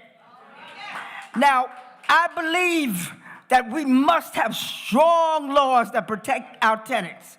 But do you know how many older women and men, black ownership of these small brownstones, whose wife or husband has died, and somebody came in and forged a mortgage and told them, you either pay this mortgage or you get out. And there's no free legal advice for them. They come to my office because they're scared to death. In the 1950s, we owned more in Harlem than we do today. Now, how the heck is that? Why are we allowing that? We need those seniors to be protected in their homes so that we can own those brownstones. We can live in those brownstones. We can have the so-called American dream that everybody talks about. And one way to get it is through having, as the mayor said, Chocolate City. Well, see, if we're going to have Chocolate City, then those people that are in those seats of power, they're supposed to use it to help those of us that put them there. That's right. See, don't get it twisted now. See, we help to put them there because we put the right mayor in, and he put the right people, hopefully, in office. So when they got those positions, they're supposed to be looking out for our needs. Now, does that mean he answers or she answers every single call? No, it doesn't. I'm talking about generally, for the most of us. If the issues are addressed, like if we save our brownstones, then those seniors will sell them to us. We will inherit it. They will give it to their children, their grandchildren, that all look like us. We've got to begin. I can't stress it enough. And one thing I did, when I was in the city council, I wrote a piece of legislation that I originally started out just for Harlem. And that was for affordable home ownership, so that there would be a subsidy, not to just rent, but a subsidy to own. And you know what? All the other council members asked me to make it a city-wide bill. And I did. I did. Because I wanted to ensure that my Harlem, my beloved community, the Harlems throughout New York City, the Harlems that are in Brooklyn, the Harlems in Queens, the Harlems in the Bronx, and if they got a Harlem in Staten Island, I'll include that too. But that we have the opportunity to own our community so we will not be pushed out. We must fight to stay here. But you cannot fight to stay here if you don't have somebody that owns it that looks like you. They will move us out, they will take over politically, and they will send us out to Long Island. Sorry, Hazel, I don't want to go out there, though. I really don't. This is the most convenient place in New York City. Harlem. Harlem is a gem, or they wouldn't want it. Harlem is a diamond that was in the raw and is now being carved and shaped, and the glory is coming through. We've got to protect it. It is our responsibility to hold on to that diamond, because that's our diamond. We died for this diamond. We were strung up for this diamond. And like Reverend Sharpton said, it didn't stop. Racism didn't stop at the Mason-Dixon line. See, there was also what they called de facto segregation in New York City. That was where we understood there was an invisible line where we didn't go below 110th Street when I was a kid. Now they tried to drop it down to 96th Street, but, it's still 110th Street, if we're going to be truthful about this thing. So I want us to understand what it means to have political empowerment. And you don't need anybody to tell you who to vote for. We smart, we can read, we understand. We can vote for who we want to vote for. We put in office those that represent us. We talk about Harlem born, Harlem bred, Harlem protect. We're talking about standing up united to put in office so that we don't lose that. When I left the city council, I was the only black from Manhattan in the New York City Council.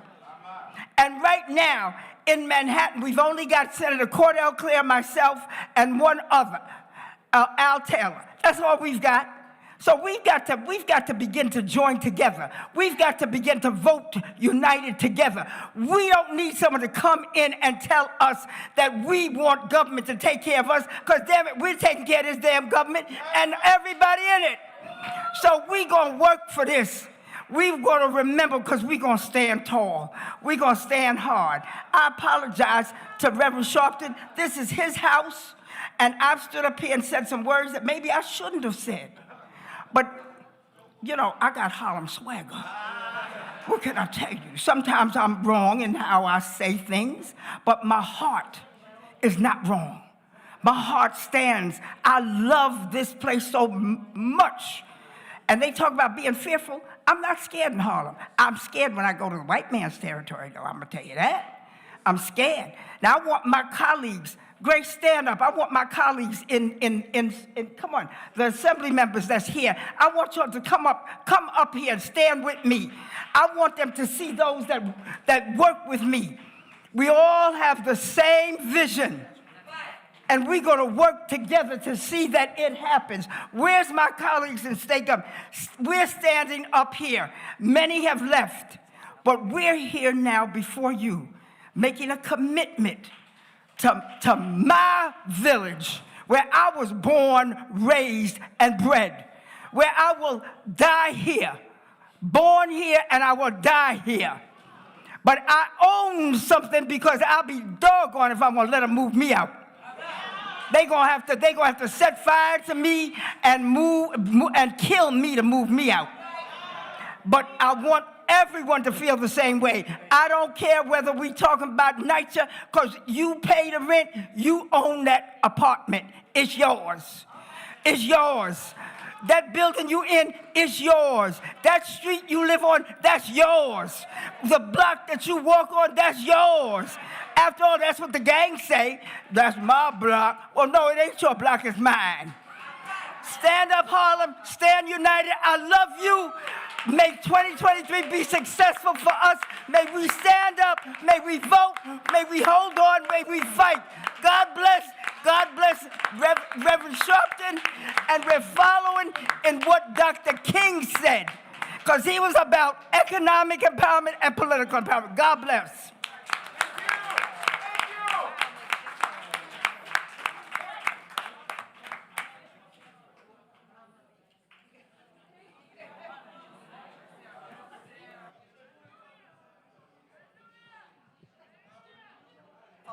Yep. All right, representing the 73rd District in the State Assembly here on the island of Manhattan, a fifth-generation New Yorker. I bet he didn't know that I was going to say that. None other than Alex Boris.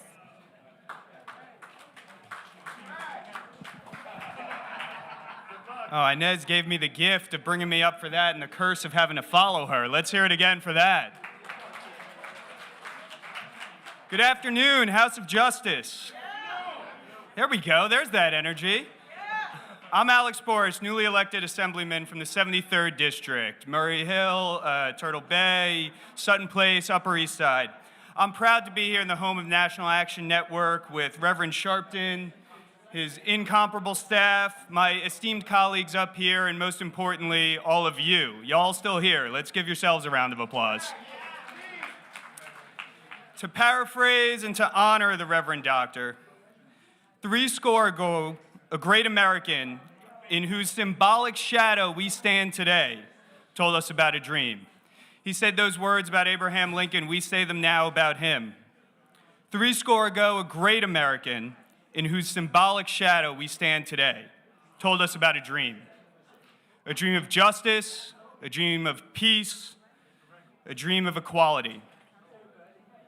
It's a dream we're still marching towards, a promised land yet reached.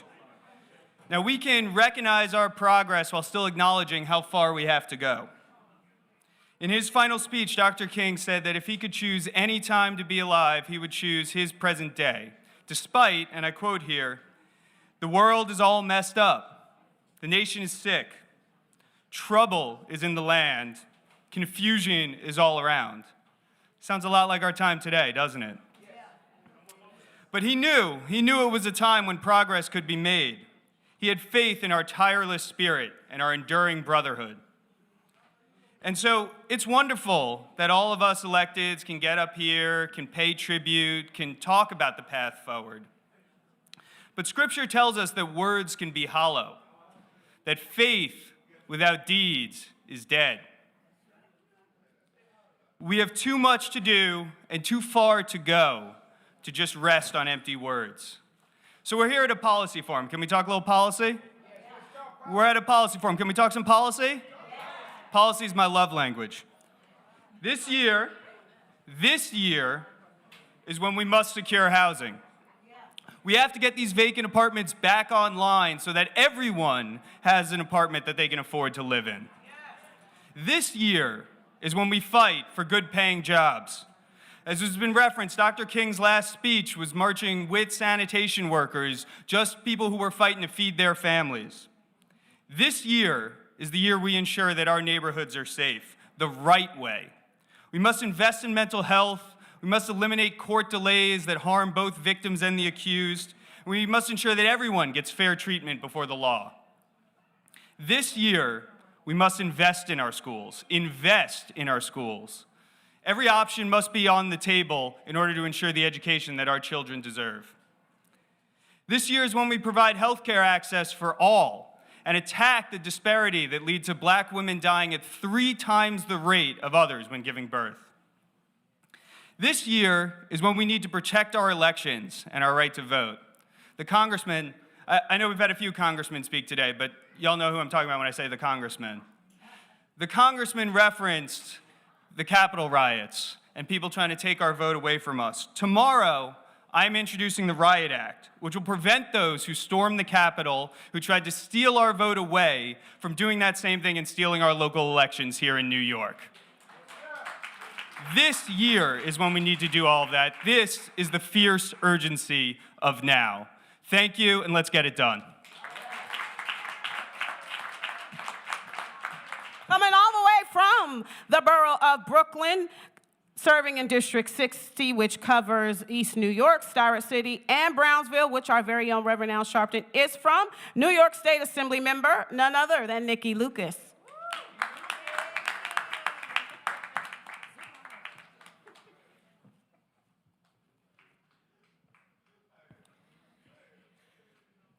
Good evening or good afternoon? Y'all can do a little better than that. I know y'all tired, but God woke us up this morning. And so I'm going to give a good evening All right. So I am Nikki Lucas. I'm from the 60th Assembly District, and I always come with something written, and then I never read it. There's just one thing that I want to kind of speak to today, because a lot of times we get together for these events annually, Kwanzaa events, right? MLK Day events, which is going on all over the city. And we leave these events with a moment of inspiration, sometimes some literature, and we go back to business as usual. And sometimes business as usual does not reflect the elevation of our people, right? So MLK Day is not just one day, right? The movement that the National Action Network is not about one day, right? I come from a district that is one of the highest in homelessness. It's high in gun violence. We see a lot of disparities when it comes to food insecurities, education. We're behind in technology.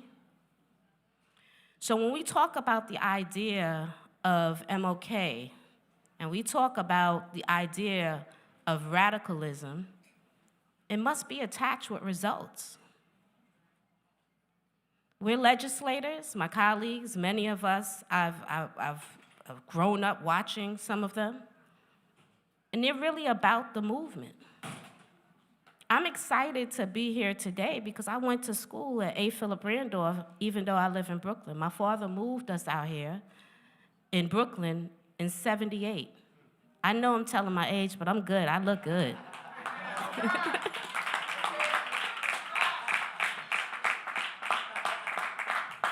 And it was Charles Rangel, that was during the time of like zoning. Charles Rangel actually helped me get into A. Philip Randolph under Principal Lottie Taylor. So one of the things that we have to start doing as legislators is not just fighting over pieces of legislation that's not attached to funding for our communities. I've been having meeting after meeting with different folks just to identify and track where money is for our communities that other people have access to that we never do because we're unaware. So when we get together to celebrate these types of events, make it matter. It has to matter. When we're in Albany, I want to see my people. Every other organization and group, they come in buses and busloads advocating for what they want. And it's nothing more than just an ask. And I used to be on the other side saying, well, why aren't you paying any attention to this? You know what I was always told? Because your voices are not loud enough. Make it matter. In this new legislation, when we move into session, I need to see you behind us when we advocate for homeownership opportunities. For us not to be the last when it comes to technology. When it comes to us prioritizing our seniors who paved the way for why we're here today. For us making sure that all of the promises and the discussions that we heard and the studies that they're doing, they're applying it to resources coming into our educational system. I don't want to leave here today with you taking home an inspiration or a pamphlet and you putting it down. I want to leave here today understanding that we are charged and we're ready to implement an action. A lot of us are talking. I heard a lot of terms used today. But let's not allow, even though other people join us in our movement, let's not allow other people to take over our movement. So I'm going to read this last quote because everything that I stated today is really about us capturing our freedom. That's what it looks like. We can't talk about empowerment and we're not really empowering our people educationally, economically.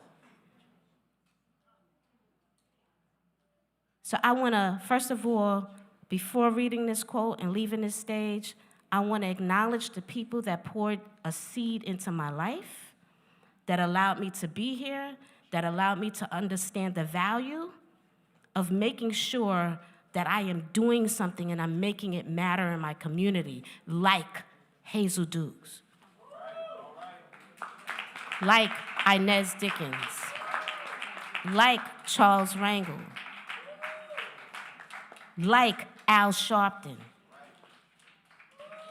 And I'm just asking that in this movement, we make it matter. And we can't talk about God, and we can't be in this space talking about unity, and we leave here and we can't talk to each other. We can't work together. We have to be genuine about our purpose and our cause. Dr. King said, change does not roll in on the wheels of inevitability, but comes through continuous struggle. And so we must straighten our backs and work for freedom, for our freedom. A man can't ride you unless your back is bent. We must learn to live together as brothers and sisters, or perish together as fools. I am Nikki Lucas. I'm the Assembly member and the district leader of the 60th Assembly District, but I represent all my people. And I love you.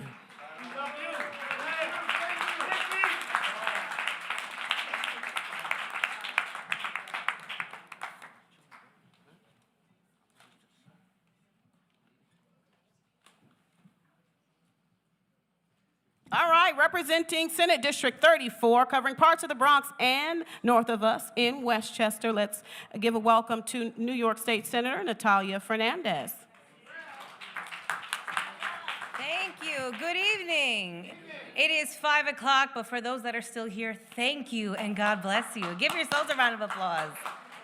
I am now State Senator Natalia Fernandez, but my first time here 4 years ago, I waited, yes, the 4 hours to speak to you.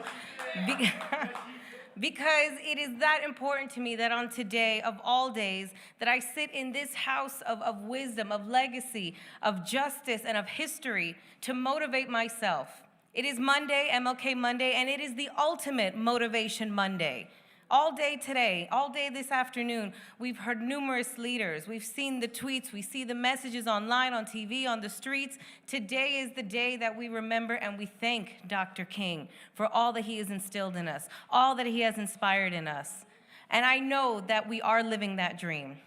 I happily and proudly can say that I am part of that history and part of that dream, and my ancestors' wildest dream, because now serving the 34th Senate District, I am the first person of color to ever represent the East Bronx and Southern Westchester.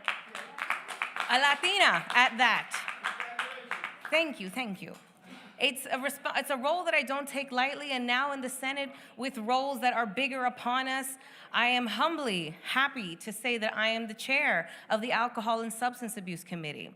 The alcohol and substance abuse crisis has ravaged our communities, especially our underinvested, underserved Black and brown communities. And I am ready to take the helm and to make sure that we are pushing the conversation forward and talking about what is uncomfortable, talking about what is needed to be said, and the services that we need to continue to invest in to provide for those that are suffering from this disease of addiction. But I need you with me. I need every party, every person in your community, wherever your community is, because we know that this disease sees no color, creed, or background. And each one of us listening today, knowing what has been done in the past, knowing what has been said, and knowing what we want to see in the future, we have to stay vigilant and standing against every injustice that is put upon us, standing up to those that want to deny some truths in things that they want to put forth and people they want to put forth. As a Latina, it's very different sometimes to address the issue of racism because in our community, we suffer with colorism. Light-skinned Latinos sometimes are treated different than dark-skinned Latinos. And I'll be damned if that continues. As a multicolored family, a family of all shades, and in my community of all shades, I will not let anybody in power have the power to decide whether I can do something, be something, or wish to be something because of the color of my skin. So, to Dr. King's legacy, I absolutely thank him today and every single day. Every single moment that I get to walk down these streets, every single moment that I get to make a decision on what I want to do with my body, what I want to do with my future, and the future that I want my kids to live in. I thank him for inspiring a generation and many generations to come.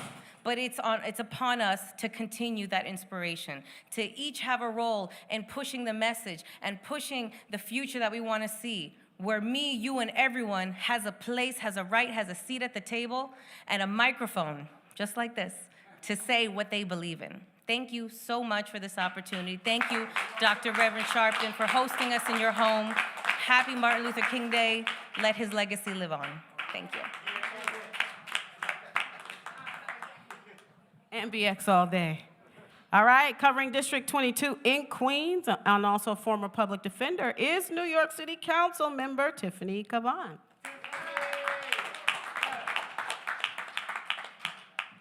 Good evening, y'all. I'm gonna start by promising that I'm gonna be brief. That's my thank you to you, and also with an invitation of saying, we've been sitting a minute, so if you need to get up and stretch a little bit, do your thing. Seriously, it's important. Drink some water, all those things. But thank you for having me. It is a beautiful thing to be in the House of Justice. I'm gonna reference some of the folks in this room that are a lot smarter than me from earlier today.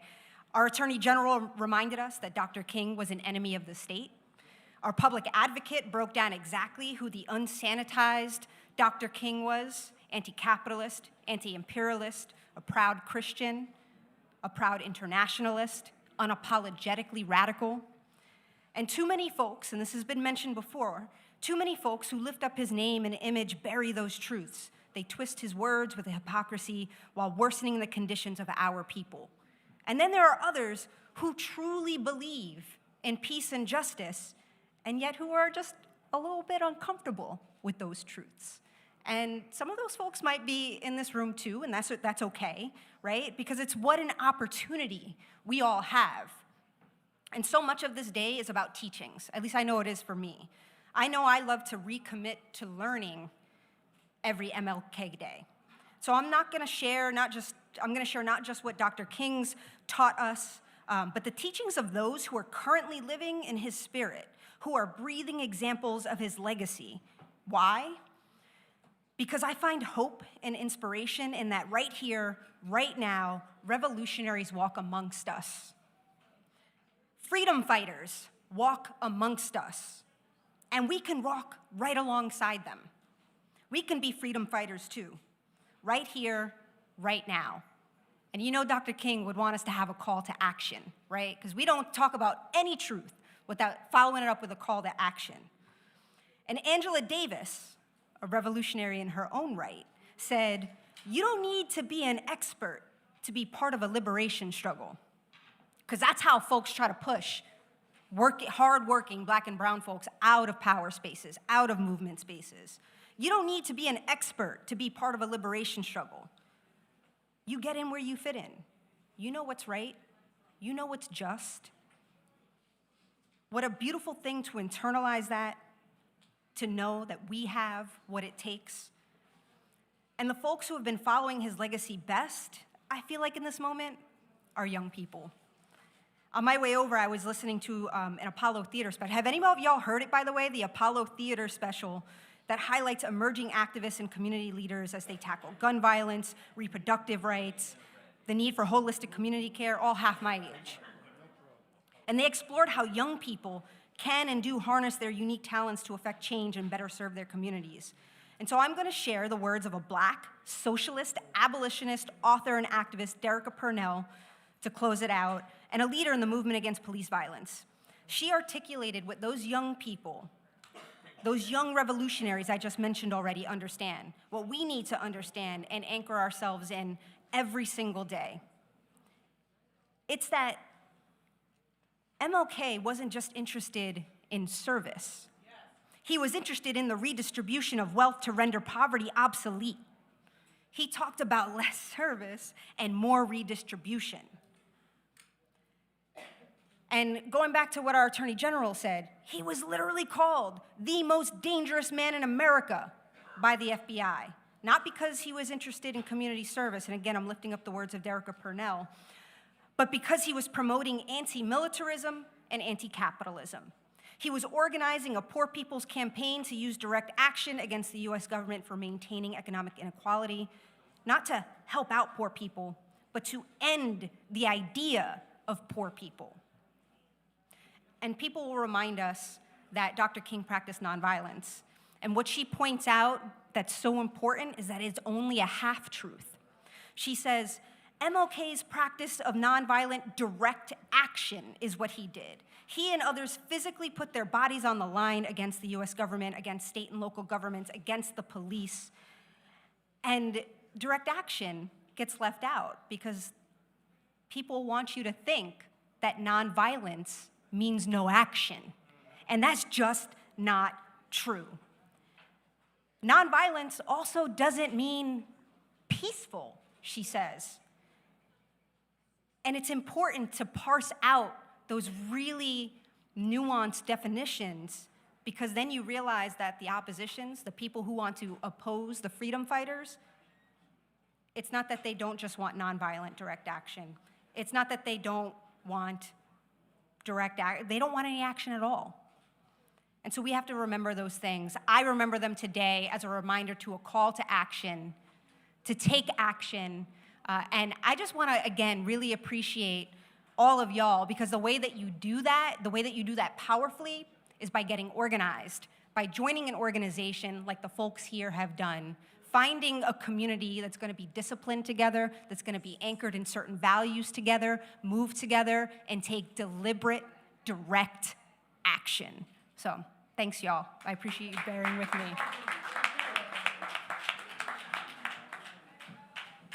We're taking it back to the borough of Brooklyn, covering District 36, which is Bed-Stuy and Northern Crown Heights, and currently the youngest member serving in our city council. Let's give a great round of applause for Chai Osei. Good evening, everybody. How we doing tonight? Thank you all for still being here. I'm City Council Member Chi Osei. I have the great privilege of representing the other Black Mecca of New York City, Bed-Stuy and Crown Heights. Happy Martin Luther King Day. I use that greeting because this is a holiday with cause for joy and celebration. Yes, today we celebrate both the Reverend's life and his incredible achievements, which came in the form of evolved racial attitudes across our country and civil rights enshrined in law. But we also remember today that for his visionary leadership, he was murdered, his work cut short, and the same reactionary forces that fueled his assassination 55 years ago remain alive and well, fighting to dismantle his legacy. His legacy, let's be clear about just what his legacy is.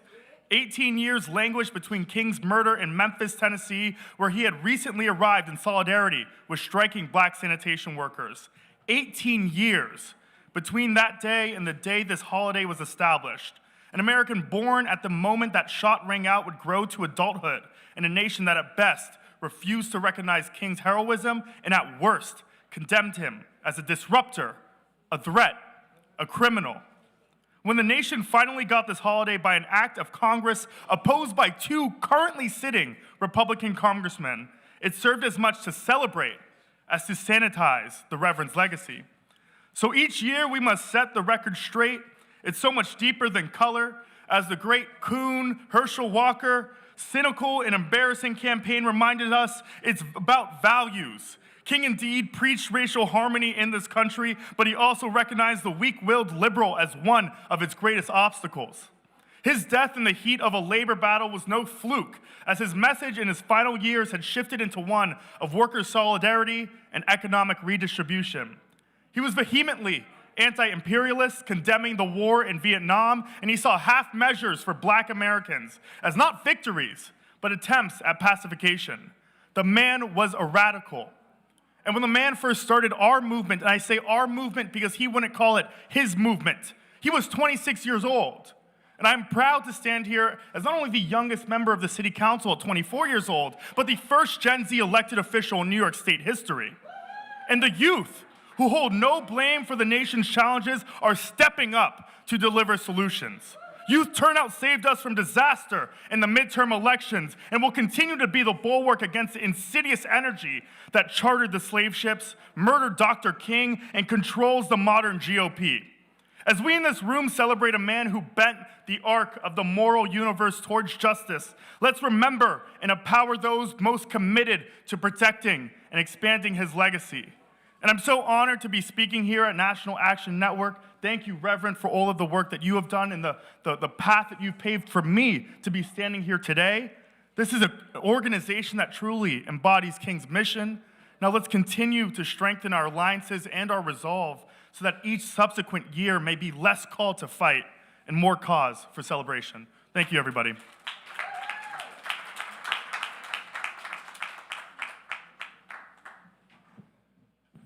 All right, we're going to take it back down to Lower Manhattan. Covering District 65 is none other than New York State Assemblymember Grace Lee. No justice? No justice? My notes say good afternoon, but I guess we're on evening now. So good evening, everyone, and thank you to the National Action Network. Thank you to Reverend Al Sharpton for bringing us all together today on Martin Luther King Jr. Day. My name is Grace Lee. I am the Assembly Member for the 65th District, representing Lower Manhattan. And as the first Korean woman ever to serve in the state legislature and as a representative for Manhattan's Chinatown, I thought it would be important today to share why the Asian community needs to reflect on the significance of this day for our community.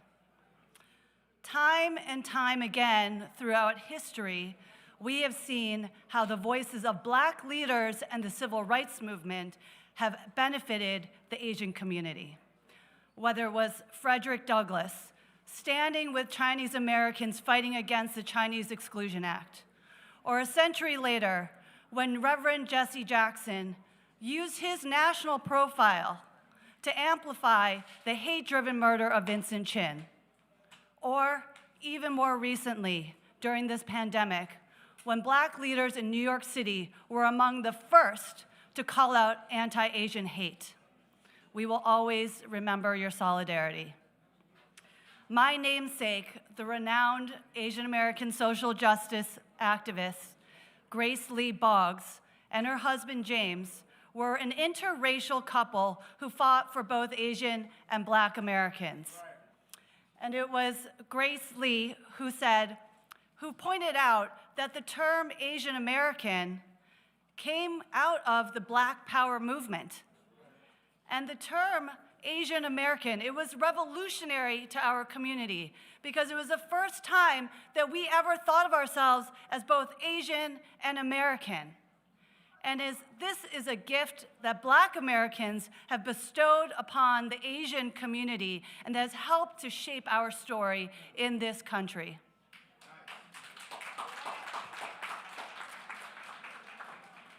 So as we move forward into the future, I want to say that I will proudly carry the mantle of my namesake, and I will fight for the rights of Blacks, Asians, Latinos, LGBTQIA+, and other marginalized communities in this city.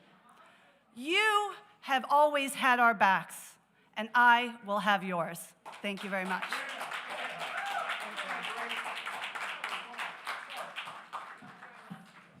All right, covering parts of Lower Manhattan and Brooklyn, I believe, is New York State Assembly member from the District 52, none other than Joanne Simon.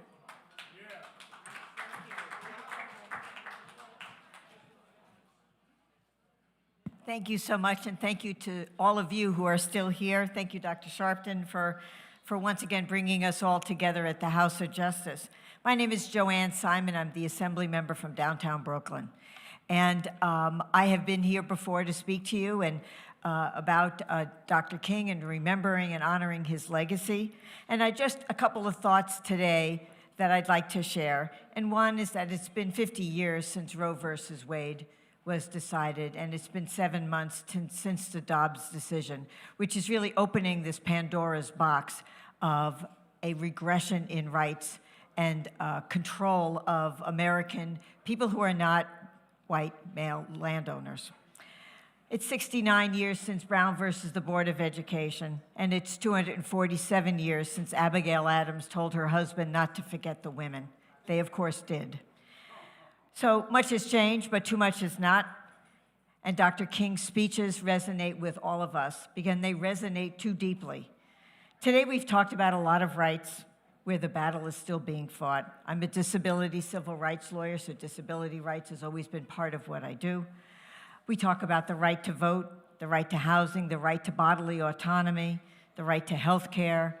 In New York, we have a right to clean air and clean water and a healthful environment, and how few of us actually are living in a healthful environment. And we are talking, of course, about social justice and economic justice and education justice. And I'd like to spend just a few moments about another right, the right to read. In our society, we are not teaching our kids to read. The NAEP results show us that at 4th grade, 38% of New York's children are reading proficiently. That's only 38%. And that weight falls more heavily on our Black and brown children. Reading is not hardwired, and it must be taught. But we are not teaching our teachers how to teach reading according to the brain science, according to the science of reading about the way children actually process language. And so, yes, 38% will learn probably no matter what we do to them. But it's the 62% that we have failed. And we need to stop failing them. We need to stop assessing in 4th grade that we have failed this body of this group of children. We need to work on this right from the very beginning. Thank you. And so that's universal screening. And as Chancellor Banks talked about, and I got him to support my bill, we need to start teaching our teachers how to teach reading when they are in college and graduate school.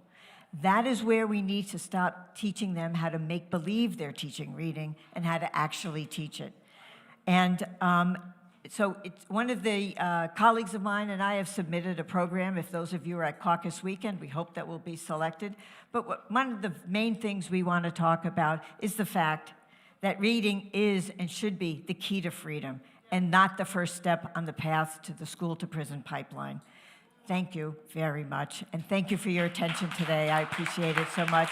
I'm looking to working with you to make sure our kids all learn how to read and they can be free. Thank you. No stranger to Nan, and formerly the borough president of Manhattan, is City Council member Gail Brewer, serving District 6. Thank you very much. I'm going to thank you, Reverend Sharpton, for something, and Derek for something that nobody else has thanked you for, and that's the new rug. I am so excited, sir, that there is a new rug at Nan. I've been praying for that for 20 years. So I want to be serious, but I am serious about that. I also want to thank Nan because, you know, there are different kinds of people, as you heard earlier. They're the doers, they're the people who do nothing, and Nan is definitely the people that do. You not only do service, whether it's feeding people, supporting toys, or making sure that people vote, but you also advocate. You make a fuss.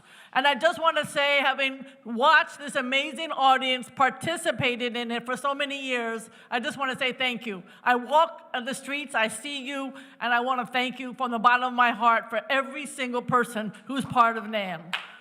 I also want to say, I don't know what Dr. King would have done today. Certainly people who knew him would have some suggestions. But for God's sake, we have got to get affordable housing built in this state. Now! And we have to get people, those who are asylum, we should welcome, but for God's sake, the federal government has to give us working papers. I don't understand why, when they are legitimate citizens of this country, they cannot get working papers. They are entitled to working papers. I also don't understand why we can't pay people the wages that they can live on and not wages that they cannot live on. That has to happen in this country. And I want to talk about NYCHA. We all talk about it incessantly, and the leaks continue. The talk. So we're going to just add that to the list. I'm sure the Reverend MLK would have talked about it even more. I want to just talk about being able to vote. He talked about it incessantly. Even in New York, it's hard to figure out how to vote. When are you supposed to register? Why in the world can't you register on the day of? Why is it so complicated to be able to register and get information? And just in terms of health care, you've heard it all. You heard about lack of reproductive rights in this country. You heard today in the paper they're complaining because the health centers are going to offer the abortion pill. The New York Post doesn't like that. Why not? What about us? Well, let us decide whether we want to purchase the pill or not. It's not up to somebody else to decide. And in terms of the schools, my God, the schools need the arts. They need Boza Rivers to be everywhere, in my opinion. I think I worship Boza Rivers. He is my MLK in so many ways, because without the arts, we have no DNA, we have no spirit, we have no soul, we have no anything. They need to be in the schools. The social workers need to be in the schools. And those teachers, I know there are retired and teachers in the audience, they need to be paid more because they are burned out and they need the support. And the students will only learn with the great, great teachers that many of you have been. So I'm here to say, just the other day, I was at the CCRB with a lot of young people brought there by Ms. Sekou. Thank goodness for her, violent interrupter, and the young people. But we need more of that. Public safety involves involving young people, figuring out how they can be, their voice can be heard. So I'm just here to say it's good to talk. It's good to be here, but for God's sake, we need some action, and that's what Dr. King would have wanted, and it's certainly what Reverend Sharpton does, and many of you. Thank you very much.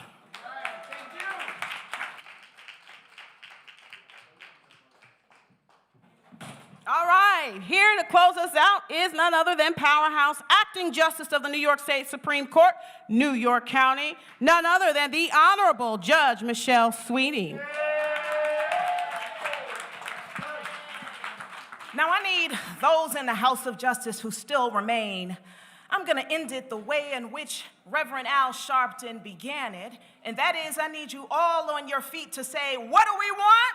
Justice. When do we want it? Now. What do you want? Justice. And when do you want it? Now. Last time, what do you want? Justice. And when do you want it? Now. You can be seated because I am happy, delighted, and proud to say that you have now gotten what you've asked for, which is justice by the name of Justice J. Michelle Sweeting, who stands here before you. Now, we have redefined what the now means, in that when I arrived at around 12 noon, I thought justice was going to be now. I didn't know, Derek and Reverend Sharpton, that it would be 5.5 hours later. But most certainly those who are seated here know that justice delayed is justice denied. So I, as an acting Supreme Court justice in the New York State Supreme Court, arrived, 1, on time, 2, stayed until the end because I needed to be here to cement and anchor that of justice.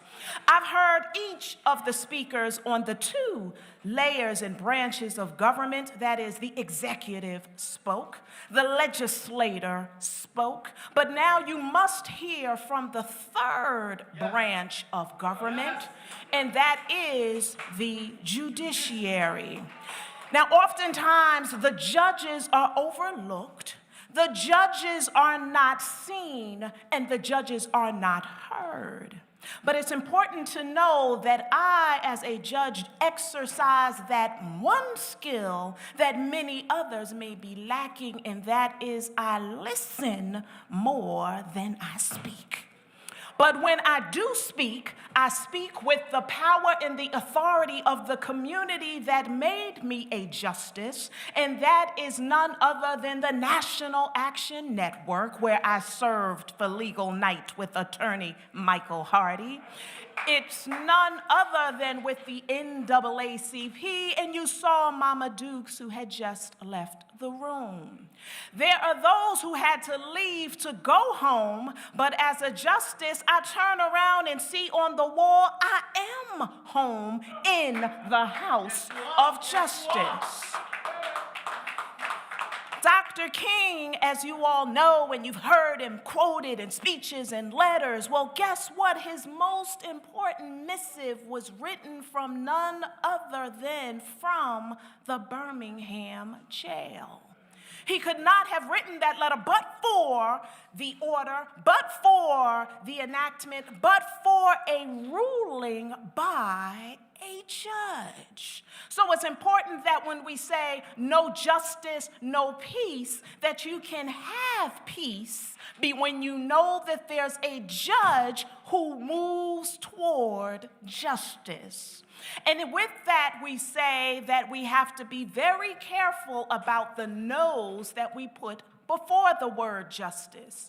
There are some who will say that no, we don't want to have a prosecutor, but you all were here today when you heard from our illustrious prosecutors, none other than from the Bronx, Darcel Clark, Alvin Bragg from Manhattan, and if he were still alive, Kenneth Thompson from Brooklyn.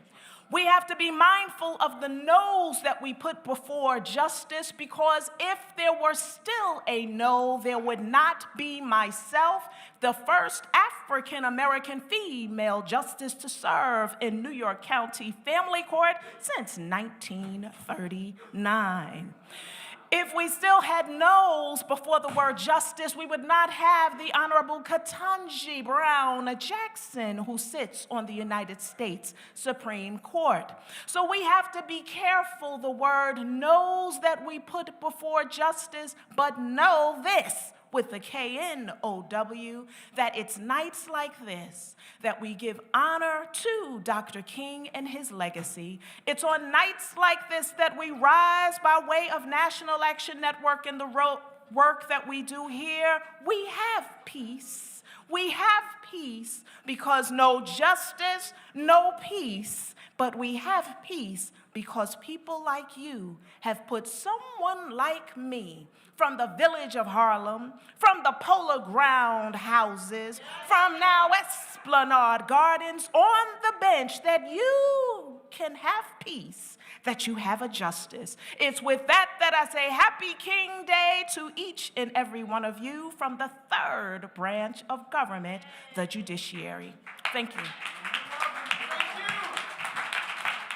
All right, just a couple of announcements. One, thank you all for being with us and staying here and being so patient. On this fantastic King Day, the youth huddle will be departing from the back momentarily to go over to the King statue, which is 1 block over from us, for their prayer vigil. This Saturday, and every Saturday, 9 o'clock a.m. to 11 o'clock a.m. is our Saturday Action Rally. If this is your first time at the House of Justice, it does not have to be your last, as we gather and commune each and every Saturday, and you're more than welcome to join us. Also, our membership team, for those of you who have been asking and looking for membership information, is to my left, midway through the back, and is there to service you. God bless you all. Have a fantastic weekend and stay in the action, just as Dr. King did. God bless. Have a good night.